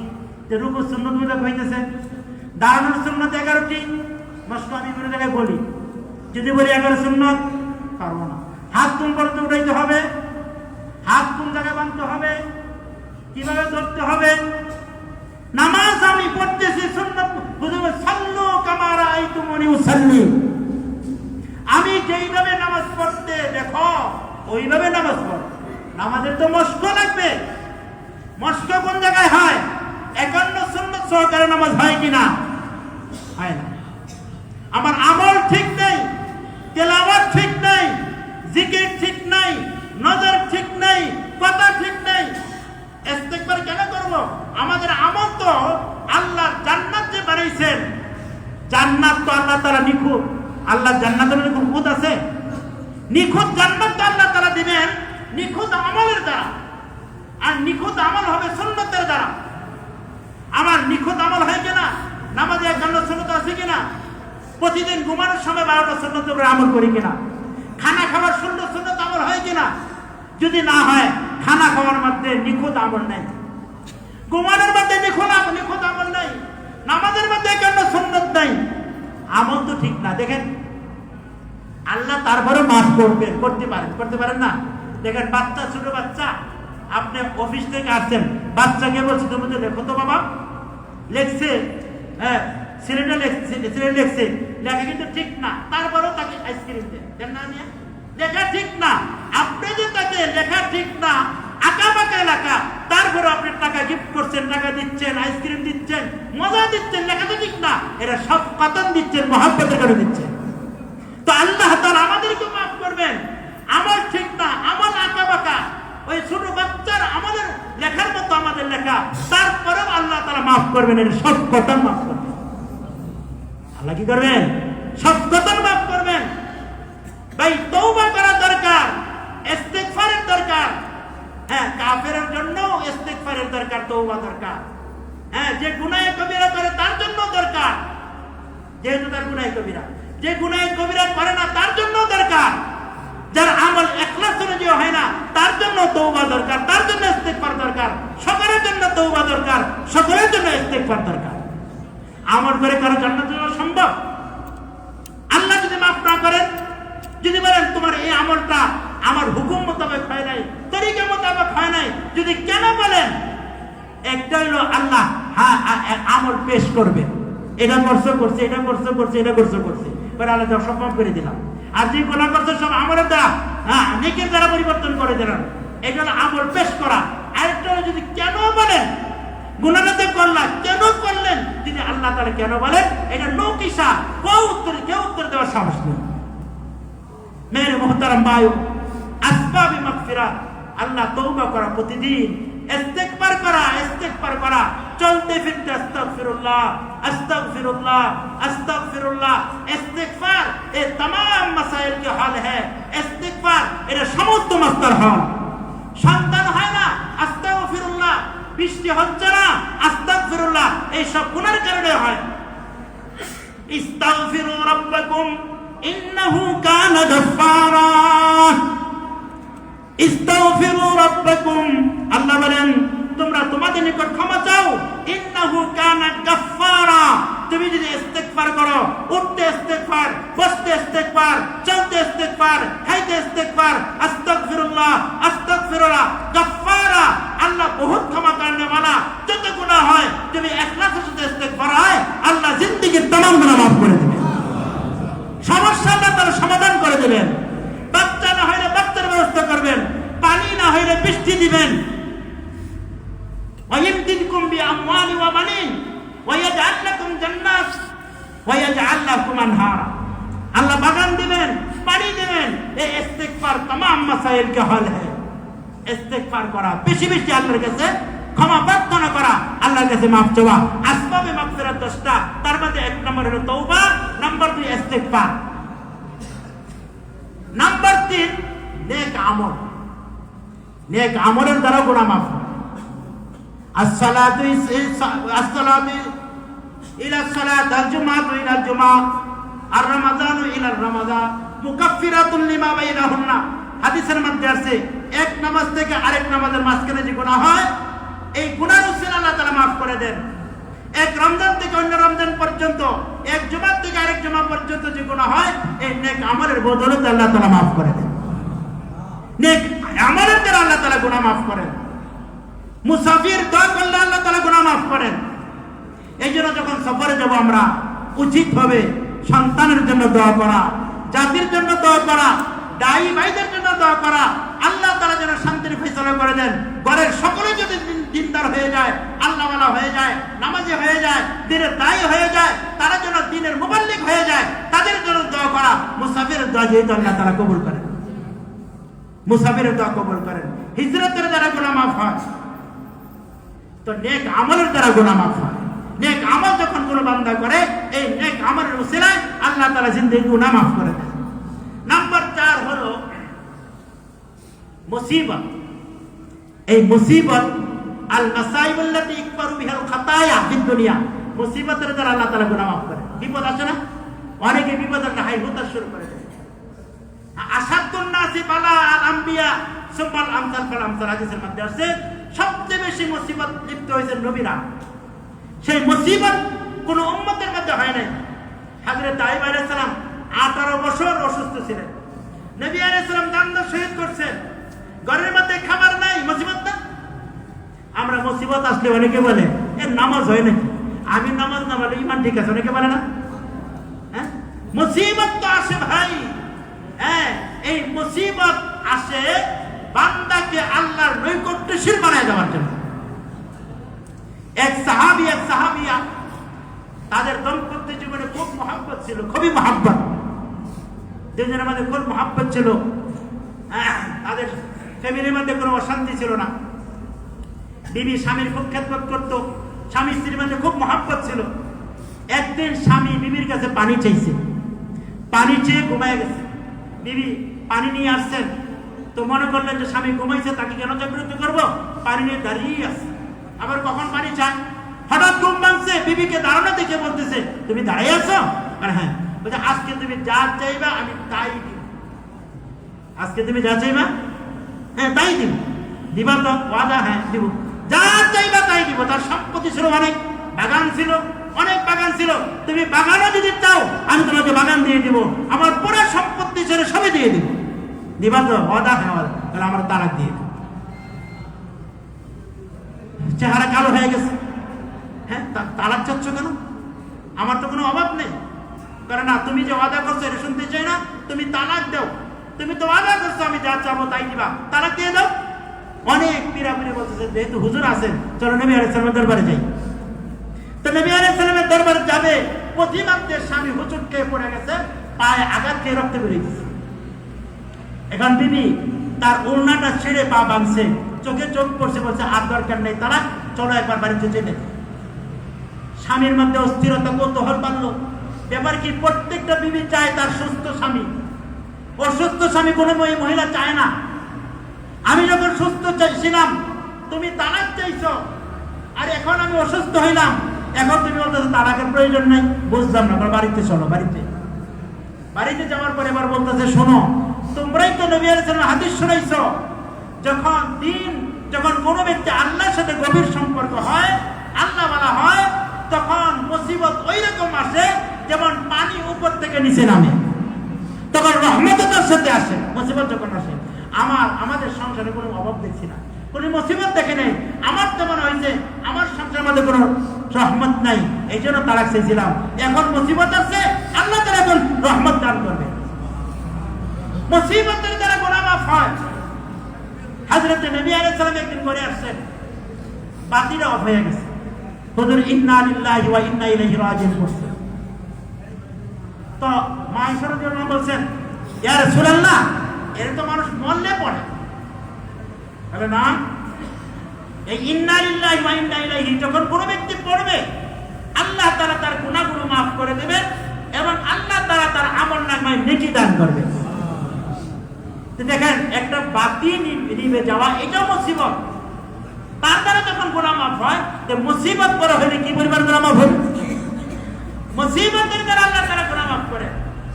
মুসিবত তো দুই প্রকার, কিছু মুসিবত আসে গুনার কারণে, আর কিছু মুসিবত আসে আল্লাহ তাআলার নৈকট্যশীল বানানোর জন্য। গুনাহ কোনটা? মুসিবত আসার কারণে যদি আমল কমে যায়, তেলাওয়াত কমে যায়, জিকির কমে যায়, মসজিদে আসা বন্ধ হয়ে যায়। অনেকে দেখবেন যে নামাজে আসেন, বলে মুসিবত, এই দিন, এই সেই, এই জন্য আসেন, এটা গুনার কারণে হয়েছে। আবার কিছু মুসিবত আসলে তার নামাজ বেড়ে যায়, তেলাওয়াত বেড়ে যায়, জিকির বেড়ে যায়, কান্নাকাটি বেড়ে যায়। এই যে মুসিবতটা আল্লাহ তাআলা দিয়েছেন, এই মুসিবতটা মূলত এই মুসিবতটা আল্লাহ তাআলা তাকে আল্লাহর নৈকট্যশীল বানানোর জন্য আল্লাহ মুসিবত দিয়েছেন। মুসিবতের দ্বারা গুনাহ মাফ হয়। হাদিসের মধ্যে আছে, হাসতা শাওকা, ইহা তককে যদি একটা কাঁটাও ঢুকে বা একটা জুতার ফিতাও ছিঁড়ে যায়, ইন্না লিল্লাহ বলে, আল্লাহ তাআলা তার দ্বারা গুনাহ মাফ হয়। মুসিবতের দ্বারা গুনাহ মাফ হয়। বিপদ যখন আসবে, এইটা হলো গুনাহ মাফের লক্ষণ। আমল বাড়ায় দেওয়া, তেলাওয়াত বাড়ায় দেওয়া, জিকির বাড়ায় দেওয়া, আল্লাহর সাথে তাআল্লুক বাড়ায় দেওয়া। মুসিবত আল্লাহ অসন্তুষ্টির কারণে দেন না, আল্লাহ সন্তুষ্ট হইয়া আল্লাহ চান তার মাকাম আরো বড় হোক, সে আল্লাহ যখন আরো বড় হোক, এই জন্য তাকে মুসিবত দেন। ওলামায়ে কেরাম এমন লিখছেন, এক পকেটে টাকা রাখছে, রাখে এক পকেটে, হঠাৎ করে হাত দিছে আরেক পকেটে বলে, হঠাৎ একটা পেরেশান হবে না, 1 টাকা নেই। এই যে একটা পেরেশান হয়েছে, আল্লাহ তাআলা তার জন্য গুনাহ মাফ করে। যে কোনো মুসিবত যখন আসে, ছোট হোক বড় হোক, আল্লাহ এই মুসিবতের কারণে, এই বিপদের কারণে আল্লাহ তাআলা মাফ করেন এবং সবর করায়া, ধৈর্য ধারণ করায়া আল্লাহ তাআলা তার মুকাররম বান্দা হিসেবে বানান। যে সারা জীবন শুধু কষ্টই করছে, আরাম পায় নাই, একদিন আরাম পায় নাই, 1 মিনিট আরাম পায় নাই, কষ্ট আর কষ্ট। মৃত্যুর পরে সমস্ত মানুষের সামনে আল্লাহ তাআলা জান্নাতের দরজার মাঝে তাকে রাখবেন। জান্নাতের দরজায় রাখার পরে জান্নাতের যে হাওয়া আসবে, প্রথম হাওয়াটা পেয়ে সে বলবে, আমি কোনোদিন আমার কষ্টই আসে না। আর যে সারা জীবন আরাম করছে, তার কষ্টই আসে নাই, আরাম করছে, তার কষ্টই আসে নাই। জাহান্নামের দরজার মধ্যে তাকে রাখবে। জাহান্নামের যে হাওয়া আসবে, প্রথম হাওয়াটা যখন লাগবে, তার ভিতরে এমন একটা অনুভব আসবে, তার দুনিয়াতে কোনো আরামই করে না। दुनिया आरामेर दरकार আছে भाई। दुनिया तो काम करने का जगह है, दुनिया काम करार जगह है। कब्र तो आराम का जगह है, कब्र आरामेर जगह। जन्नत आइश का जगह है, जन्नत तो आइशेर जगह। चिर सुख, चिर शांति, चिर सम्मान, चिर যৌবন, সব কোথায়? জান্নাতে। সুখ এই দুনিয়া সুখের জন্য না, শান্তির জন্য না, এই পরকালের শান্তির জন্য, পুরো পরকালের সুখের জন্য আল্লাহ তাআলা দুনিয়া দিয়েছে। এটা আরামের জন্য না। মুসিবত হইলে আমরা হাই হতাশ, নিঃশ্বাস দেওয়া ছেড়ে দিই, এখন যাওয়া যাবে না, আমল করে কি লাভ, সময় লাগায় কি লাভ, মুসিবতই ছাড়ে না, অসুখ বিসুখ ছাড়ে না। হ্যাঁ ভাই, এটা তো আরো নিচু যাবার লক্ষণ। আর মুসিবত আসলে আল্লাহ মুসিবত দিচ্ছেন, আল্লাহ নজর করছেন, আল্লাহ তাওয়াজ্জুহ দিচ্ছেন। এক আল্লাহ বলি খানা খাইতেছেন, মেহমানদারি হচ্ছে, খানাতে বসছেন, খানা খাচ্ছেন, তো এই মুহূর্তে পাশে যে আছে তাকে গোস্ত প্লেট বেড়ে দিচ্ছেন, তার বাম পাশে তাকে গোস্ত প্লেট বেড়ে দিচ্ছেন, আর ওনাকে শুধু একটু জল দিচ্ছে। আলহামদুলিল্লাহ শেষ, আলহামদুলিল্লাহ জোরে জোরে পড়তেছে, তা আলহামদুলিল্লাহ জোরে জোরে পড়তেছে। আর পাশে যে আছে, ভাই আপনার তো খাবারই দেয় নাই, জল দিছে, আপনি শুকরিয়া আদায় করছেন কেন? আপনি তো মুসিবতের মধ্যে আছেন, আমাকে যদি কিছু না দিত আমি চোখ লাগাই দিতাম, আপনি আলহামদুলিল্লাহ বলতেছেন। বলছেন শোনো ভাই, আমাকে যে এই জুলটা দিছে এটা আল্লাহর পক্ষ থেকে বরাদ্দ হয়েছে। আল্লাহ যখন বরাদ্দ করছেন তখন আল্লাহর কাছে যে আমি পরিচিত ছিলাম, আল্লাহ যে আমাকে চিনেন, এই জন্য আমি শুকরিয়া আদায় করতেছি। মুসিবত কে দেনেওয়ালা? আল্লাহ তাআলা দেনেওয়ালা, সুখ দেনেওয়ালা আল্লাহ তাআলা। আর দুনিয়া সিজনুল লিল মুমিনিন ওয়া জান্নাতুল লিল কাফির। দুনিয়া তো মুমিনের জন্য এটা জেলখানা, আর কাফেরদের জন্য জান্নাত। এখন প্রশ্ন করতে পারেন হাদিস তো ঠিক না, নাউজুবিল্লাহ। অনেকে দেখা যায় পাজেরা গাড়ি, উন্নত গাড়ি, বাড়ির অভাব নাই, হ্যাঁ তার বাড়িটাই জান্নাত, কত সুন্দর করে বানিয়েছে। তো এই মুমিনের জন্য তো দুনিয়া জেলখানা কেমনে হলো? আবার দেখা যায় অনেক কাফের কত কষ্ট করতে চাচ্ছে না, তাহলে ওই কাফের জন্য জান্নাত কেমনে হলো? তার ব্যাখ্যা হইল যে জান্নাত যে আল্লাহ তাআলা বানাইছেন, মা আতুল ইবাদিয়া সালিহিন মা লা আইনুন রাআত ওয়ালা উযুনুন সামিআত ওয়ালা খাতারা আলা কলবি বাশার। আল্লাহ জান্নাত কত সুন্দর বানাইছেন। আল্লাহ বলে হাদিস কুদসির মধ্যে, মা লা আইনুন রাআত, চোখে দেখে নাই, ওয়ালা উযুনুন সামিআত, কানে শুনে নাই, ওয়ালা খাতারা আলা কলবি বাশার, কোন মানুষের কল্পনাও আসে নাই জান্নাত আল্লাহ কত সুন্দর বানাইছেন, হুর যে কত সুন্দর বানাইছেন। এক রিওয়ায়াতের মধ্যে আছে, কথায় কথাটা নেই, লম্বা রিওয়ায়াত আছে যে আল্লাহ জাল্লা জালালুহু কিতাবুল জান্নাত, জান্নাতের মধ্যে আছে এক জান্নাতি 70টা সিংহাসনে বসা থাকবে। আস্তে থাকবে 70টা সিংহাসন, বিশ্বাস হয়? বসে তা একটা হুর আসবে, হুরকে দেখে দেখবে তার চেহারাটা আয়নার মতো, তার চেহারার মধ্যে তার চেহারা বেশি উঠবে। 70 জোড়া কাপড় থাকবে তার গায়ে, কাপড়ের ভিতরে চামড়া দেখা যাবে, চামড়ার ভিতরে হাড্ডি, হাড্ডির ভিতরে মগজ। এই রূপ দেখে 70 বছর তাকায় থাকবে। আর কি দেখলাম, আর কি দেখলাম, সিদ্ধান্ত নিতে পারবে না। ওখানে কেউ মুরব্বি থাকবে না, দাড়ি বাঁকা থাকবে না, কালো থাকবে না, কেউ চোখ বড় ছোট থাকবে না, সব দাগ সুন্দর। আরে ভাই, আল্লাহ যখন কথাই কথা না, আল্লাহ যখন আল্লাহ দিদারের জন্য দাওয়াত দিবেন, আল্লাহকে দেখার জন্য দাওয়াত দিবেন, দাওয়াতে যখন মানুষ যায় সুন্দর কাপড় পরে যায় না? মহিলারা কাপড় না থাকলে দাঁড় নেই। আল্লাহর দাওয়াতে যাবেন, মেজবানি তো আলা সর্বোচ্চ, কাপড় তো ভালো লাগবে। তো একটা বাজার থাকবে সুকুল হুসুন, সৌন্দর্যের বাজার। কিসের বাজার? সৌন্দর্যের বাজার। ওই বাজারে যাবে, সৌন্দর্য ফ্রেমে বান্ধা আছে, কেমন নাক চাই, কেমন চক্ষু চাই, কেমন চেহারা চাই, কেমন ঠোঁট চাই, কেমন হাত চাই। হাত ছোট বড় হইলে দুনিয়াতে সমান করা যাবে? যেমন হাত চাবে সাধারণত ওইরকম হাত হয়ে যাবে, যেমন চেহারা চাবে ওইরকম চেহারা হয়ে যাবে, যেমন পা চাবে ওইরকম চেহারা হয়ে যাবে, ওইমন পা হয়ে যাবে, যেমন চক্ষু চাবে ওমন চক্ষু হয়ে যাবে, যেমন চাবে ওইরকম হয়ে যাবে। সাহায্য আসবে তো আসবে। দেখেন প্রথম যখন একজন জান্নাতে যাবে, জান্নাতের খাদেমকে দেখে 70 বছর তাকায় থাকবে তার রূপ দেখে। এই সাহায্য যখন আল্লাহর দরবারে যাবে, ওটা আরেক ঘটনা। আল্লাহ যখন ওই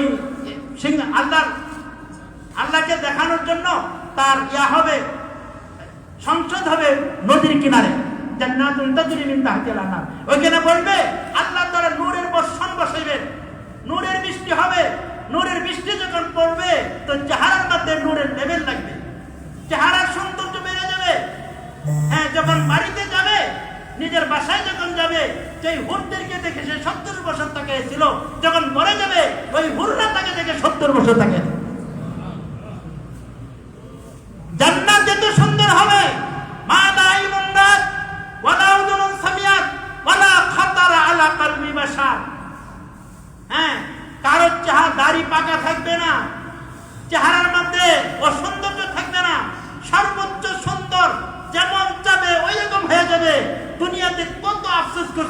ওই গাড়িটা যদি আমার থাকতো, ওই চেহারা যদি আমার থাকতো, ওই সুরূপসী বিবি যদি আমার থাকতো, জান্নাতে কোনো আক্ষেপ থাকবে না।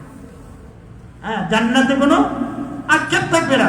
ওয়াজুল্লিলাত কুতুফাহা তাযলিলা, ফলের গাছ থাকবে দূরে, চিন্তা করবে আল্লাহ ফলটা যদি কাছে এসে দিত, সাথে সাথে মুখের সামনে আসবে। যদি চায় যে মুখে ঢুকে দিত, মুখে ঢুকে যাবে। ওয়াইতাফু আলাইহিম বিআনিয়াতিন, ওয়াইতাফু আলাইহিম বিআনিয়াতিন, হ্যাঁ, স্বর্ণের উপর প্লেট থাকবে। মালা আইনুন রাত, জান্নাত কত সুন্দর থাকবে ভাই।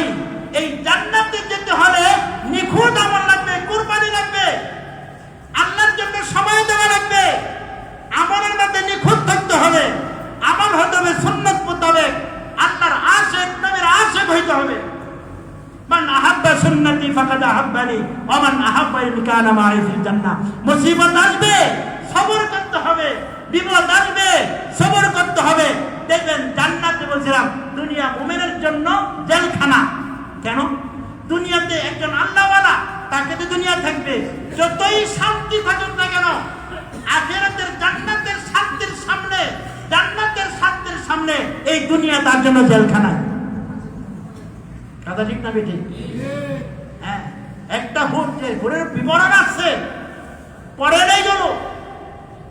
যত সুখী থাকে একটা মানুষ, জান্নাতের শান্তির তুলনায়, জান্নাতের সুখের তুলনায় দুনিয়াতে যত শান্তি পাক না কেন, এই শান্তিটা এটা তার জন্য জেলখানায়। আর কাফেরদের জন্য দুনিয়াতে সে যত কষ্ট করুক না কেন, আর আখিরাতের কষ্ট যে হবে, ওই কষ্টের তুলনায় একজন কাফের যতই কষ্ট করুক তার জন্য এই দুনিয়া জান্নাত, আখিরাতের তুলনায় জান্নাত। ভাই মুসিবত আসবে, বিপদ আসবে, এটা গুনাহ মুক্তির জন্য চাইতে মন চায় না, আল্লাহর জন্য বের হইতে মন চায় না। ওই কিয়ামতের দিন যখন হাসর হবে, যে এক চিল্লা দিছে, এক সাল্লা দিছে, আল্লাহর জন্য ঘোরাফেরা করছে, তার যে মাকাম হয়ে যাবে, তার যে মাকাম হবে, আল্লাহ তাকে যে মর্যাদা দিবেন, এই মর্যাদা দিকে তখন আফসোস হবে, যদি একদিনও ঘরে না থাকতাম, আল্লাহর জন্য যদি হাঁটতাম, পুরা সময় যদি আল্লাহর জন্য দিতে পারতাম, সবর যদি করতাম, আল্লাহর জন্য আরো সময় দিতে পারতাম, আমার মাকাম আরো বাড়তো, আরো উপরে থাকতো, আরো যদি কুরবানি করতে পারতাম। তাদের কি বুঝতেছে? ঘর ছাড়ছে, বাড়ি ছাড়ছে, সাল লাগাইতেছে, 3 চিল্লা লাগাইতেছে। আমার জন্য তো আমি 1 চিল্লা দিতে পারলাম না, বা 3 চিল্লা দিতে পারলাম না, সাল লাগাইতে পারলাম না, সময় দিতে মন চায় না, মসজিদে আসতে মন চায় না, হ্যাঁ, তারপরে মার্কাজে আসতে মন চায় না, নামাজে আসতে মন চায় না, ওই দিন আফসোস হবে। একটু মুসিবত, একটু কষ্ট হয়, এই কষ্টের জন্য তো আল্লাহ তাআলা গুনাহ মাফ করবেন। আল্লাহ তাআলা আশাদুন নাসি বালান আল আমবিয়া সুম্মাল আমসাল ফাল আমসাল, নবীদেরকে আল্লাহ তাআলা সবচেয়ে বেশি মুসিবত দিয়েছেন। যার যত মুসিবত, আল্লাহ তাকে তত গুনাহ মাফ করবেন। গুনাহ মাফ করে নিষ্পাপ বানায় আল্লাহর কাছে নিতে চান। মেরে মুহতারাম ভাইও, আসবাবে মাগফিরাত 10টা। 1 নম্বর তওবা, 2 নম্বর ইস্তিগফার, 3 নম্বর नेक अमल, 4 नंबर मुसीबत। मुसीबत से गुनाह माफ होता है, मुसीबतेर द्वारा गुनाह माफ হয়। নাম্বার 5, মাইয়িতের জন্য যে আমরা ইসালে সব, মাইয়িতের জন্য যে দোয়া করি, এর দ্বারা গুনাহ মাফ হয়। হ্যাঁ, ইসালে সব গুনাহ মাফ হয় মাইয়িতের জন্য। হ্যাঁ, হযরতে শাইখুল হাদিস জাকারিয়া রাহমাতুল্লাহি আলাইহি, উনি এক রিওয়ায়াত আনছেন, একটা রিওয়ায়াত আনছেন, এক আল্লাহ ওয়ালা একদিন এক গুরুস্থানে যাচ্ছিলেন, একটি উচ্চারণ সওয়াব করলেন, কুল আল্লাহ সূরা পড়লেন, একটা আমল করে বর্ষায়া দিলেন। রাত্রে স্বপ্নে দেখছেন যে একজন কে জানি একটা বস্তা নিয়ে আসছে, যেমন ডাক, হ্যাঁ, এই ডাক, হয়তো ডাক নাই, আগে ছিল ডাক, ওইখান থেকে অনেক চিঠিপত্র আসে, তো ওই চিঠিপত্র বিভিন্ন মানুষ নিয়ে যায়, বস্তাতে কিছু জিনিস নিয়ে আসছে, অনেক মেয়েতে সেগুলো নিয়ে যাচ্ছে, এক লোক নিতেছে না, এক লোক বসা বলতেছে আমার তো প্রয়োজন নেই, আমার এই যে এইগুলো আসছে বস্তাতে, এই জিনিসপত্র আমার নেওয়ার প্রয়োজন নেই। কেন? আমার তো এক ছেলে আছে, এই ছেলে প্রতিদিন 1 পারা কোরআন কারীম তেলাওয়াত করে, 1 পারা কোরআন কারীম তেলাওয়াত করে আমার জন্য বসিয়ে দেয়, এটা আমার জন্য যথেষ্ট। আর এখানে যে বস্তা করে যে আমলগুলো আসছে, এদের বিভিন্ন আত্মীয় স্বজন দুনিয়াতে আমল করে, সূরা ইখলাস পড়ে, সূরা ইয়াসিন পড়ে, দোয়া করে, এইগুলো তাদের জন্য তাকসিম করে দিচ্ছে, এগুলো তারা নিয়ে যাচ্ছে, আমার প্রয়োজন নেই। দুনিয়াতে আমরা যে আমল করি, এই আমলগুলো মাইয়াতের মাগফিরাতের সওয়াব, আল্লাহ তাআলা মাফ করেন। আমরা যদি আল্লাহর রাস্তায় বের হই, বাবা নেই, দাদা নাই, দাদি নাই, ভাই নাই, সন্তান নাই, চলে গেছে, আমরা আল্লাহর রাস্তায় বের হয়ে যদি আল্লাহর কাছে কান্নাকাটি করি, চোখের পানি ফেলে, আল্লাহ মাফ করবেন না? আল্লাহ তাআলা মাফ করবেন। মেরে মুহতারাম ভাইও, আসবাবে মাগফিরাত আল্লাহ তাআলা 1 নম্বর তওবা, 2 নম্বর ইস্তিগফার, 3 নম্বর নেক আমল, 4 নম্বর মুসিবত, 5 নম্বর মাইয়াতের জন্য ইসালে সব, 6 নম্বর হলো মৃত্যুর সময় যে একটা সাকারাত, মৃত্যুর সময় কষ্ট হয়, কিন্তু জান্নাত তার সামনে, জাহান্নাম তার সামনে। জাহান্নামের কষ্ট দেখে মাইয়াত সে কষ্টে সে জড়সড় হয়ে যায়। এই যে একটা কষ্ট, আল্লাহ তাআলা এই কষ্ট দ্বারা গুনাহ মাফ করেন। আল্লাহ তাআলা কষ্ট দ্বারা গুনাহ মাফ করেন। আরেকটা হলো নাম্বার 8, আল্লাহ তাআলা ওই কিয়ামতের যে ভয়ানক অবস্থা হবে, এই ভয়ানক অবস্থার দ্বারা আল্লাহ তাআলা গুনাহ মাফ করবেন। ভয়ানক অবস্থার দ্বারা আল্লাহ তাআলা কি করবেন? গুনাহ মাফ করবেন। প্রত্যেকটা মুসিবত, প্রত্যেকটা কষ্টের দ্বারা আল্লাহ তাআলা গুনাহ মাফ করেন। আরেকটা হলো নবী আলাইহিস সালামের শাফাআত। নবী আলাইহিস সালাম শাফাআতি মিন উম্মতি লিআহলিল কাবায়ের, যারা গুনাহে কবিরা করছে, নবী আলাইহিস সালাম তাদের জন্য শাফাআত করবেন। এই শাফাআতের দ্বারা আল্লাহ তাআলা মাফ করবেন। নবী আলাইহিস সালাম বলেন, উখতিরতু, আমাকে ইখতিয়ার দেওয়া হয়েছে, অর্ধেক উম্মত তুমি জান্নাতে যাইবা না, শাফাআত দিবা। ফাক্তারতু শাফাআতা, আমি শাফাআত গ্রহণ করছি, শাফাআত দিছি। আমি শাফাআত করে করে আমার উম্মতদেরকে আমি জান্নাতে নিয়ে যাব। কারা শাফাআত পাবে? যেই ব্যক্তি তাহাজ্জুদের নামাজ বেশি পড়বে। নাম্বার 2, যে ব্যক্তি সুন্নতের মুত্তাবি, যে ব্যক্তি বেশি চলার জন্য সুন্নাত, নামাজে বসে 51 সুন্নাত, খানার 16 সুন্নাত, ঘুমানোর 12 সুন্নাত, ইস্তেঞ্জা দেওয়ার সুন্নাত, ওযু করার সুন্নাত, ওযু কিভাবে করতে হবে, মাথা কিভাবে মাসা করতে হবে, গাড় কিভাবে মাসা করতে হবে, মেসওয়াক কিভাবে করতে হবে, এই সুন্নতের মুত্তাবি যে ব্যক্তি হবে, আল্লাহর নবী সাল্লাল্লাহু আলাইহি ওয়াসাল্লাম তাকে শাফাআত করে করে জান্নাতে নিয়ে যাবে। এই সুন্নতের ইত্তেবার কারণে আল্লাহ তাআলা তার গুনাহ মাফ করে দেবেন। মান আহাব্বা সুন্নতি ফাকাদ আহাব্বানি ওয়া মান আহাব্বানি কানা মাই ফিল জান্নাহ। মান আহইয়া সুন্নতি ফাকাদ আহইয়ানি ওয়া মান আহইয়ানি কানা মাই ফিল জান্নাহ। যে ব্যক্তি আমার সুন্নতকে মহব্বত করলো, সে আমাকে মহব্বত করলো, আর যে আমাকে মহব্বত করবে, সে আমার সাথে জান্নাতে যাবে। মিসওয়াক করা, 5 ওয়াক্ত নামাজের সময় মিসওয়াক করা। যে ব্যক্তি 5 ওয়াক্ত নামাজের আগে, ওযু করার আগে মিসওয়াক করবে, আল্লাহ তাআলা তাকে ঈমানী মৃত্যু নসিব করবেন। নিশ্চিত তাকে ঈমানী মৃত্যু নসিব করবেন। যে মিসওয়াক করবে 5 ওয়াক্ত, তো মাইয়াত যখন তার মৃত্যু সাকারাত শুরু হয়, জান বের করা শুরু হয়, তখন ইবলিস গিয়ে তাকে মুশরিক বানাইতে চায়, শিরকের তালকিন করে। তো তখন ওই সময় রহমতের ফেরেশতা গিয়ে ইবলিসকে দূরে সরায়া কালিমার তালকিন করতে থাকে। যে ব্যক্তি মিসওয়াক করবে, মৃত্যুর সময় রহমতের ফেরেশতারা তার জন্য কালিমার তালকিন করে। আল্লামা শামী রাহমাতুল্লাহ বলেন, ফীহি ইশারাতুন ইলা হুসনিল খাতিমা। যে ব্যক্তি 5 ওয়াক্ত নামাজের আগে ওযু করবে, ওযুর আগে মিসওয়াক করবে, আল্লাহ তাআলা নিশ্চিত তাকে ঈমানী মৃত্যু নসিব করবে। হুজুর বলেন, শাফাআতি লি আহলিল কাবায়ের মিন উম্মতি, আমার উম্মতের যারা গুনাহ কবিরা করবে, আমি তার জন্য শাফাআত করব। শাফাআত করে করে আমি তাকে জান্নাতে নিয়ে যাব। আসবাবে মাগফিরাত, আমাদের গুনাহ হয়ে যায়, আমাদের জন্য যে নিয়ামত, গুনাহ হয়, অন্যায় হয়, এটা মাগফিরাতের ক্ষমারও আল্লাহ তাআলা মাধ্যম রাখছেন। আল্লাহ মাফ করবেন। এক সময় এমন মাফ করা শুরু করবেন, যারা জীবনে একবার আল্লাহ বলছে, আল্লাহকে বিশ্বাস করে আল্লাহ বলছে, আল্লাহ তাকেও মাফ করে দেবেন। আল্লাহর এই রহমত থেকে ইবলিস মাথা উঠাবে, আল্লাহ যেভাবে মাফ শুরু করছে, আমাকেও মাফ করে দেবে। আল্লাহ দয়ার দ্বারা মাফ করবেন। এই আসবাবে মাগফিরাত 10টি বান্দার দ্বারা গুনাহ হয়। আল্লাহ কি বড় রহমান, আল্লাহ কি পরিমাণ রহিম, আল্লাহ কি পরিমাণ দয়ালু, আমরা জানি না, জানবো, ঘর থেকে বের হইতে হবে ভাই। আল্লাহ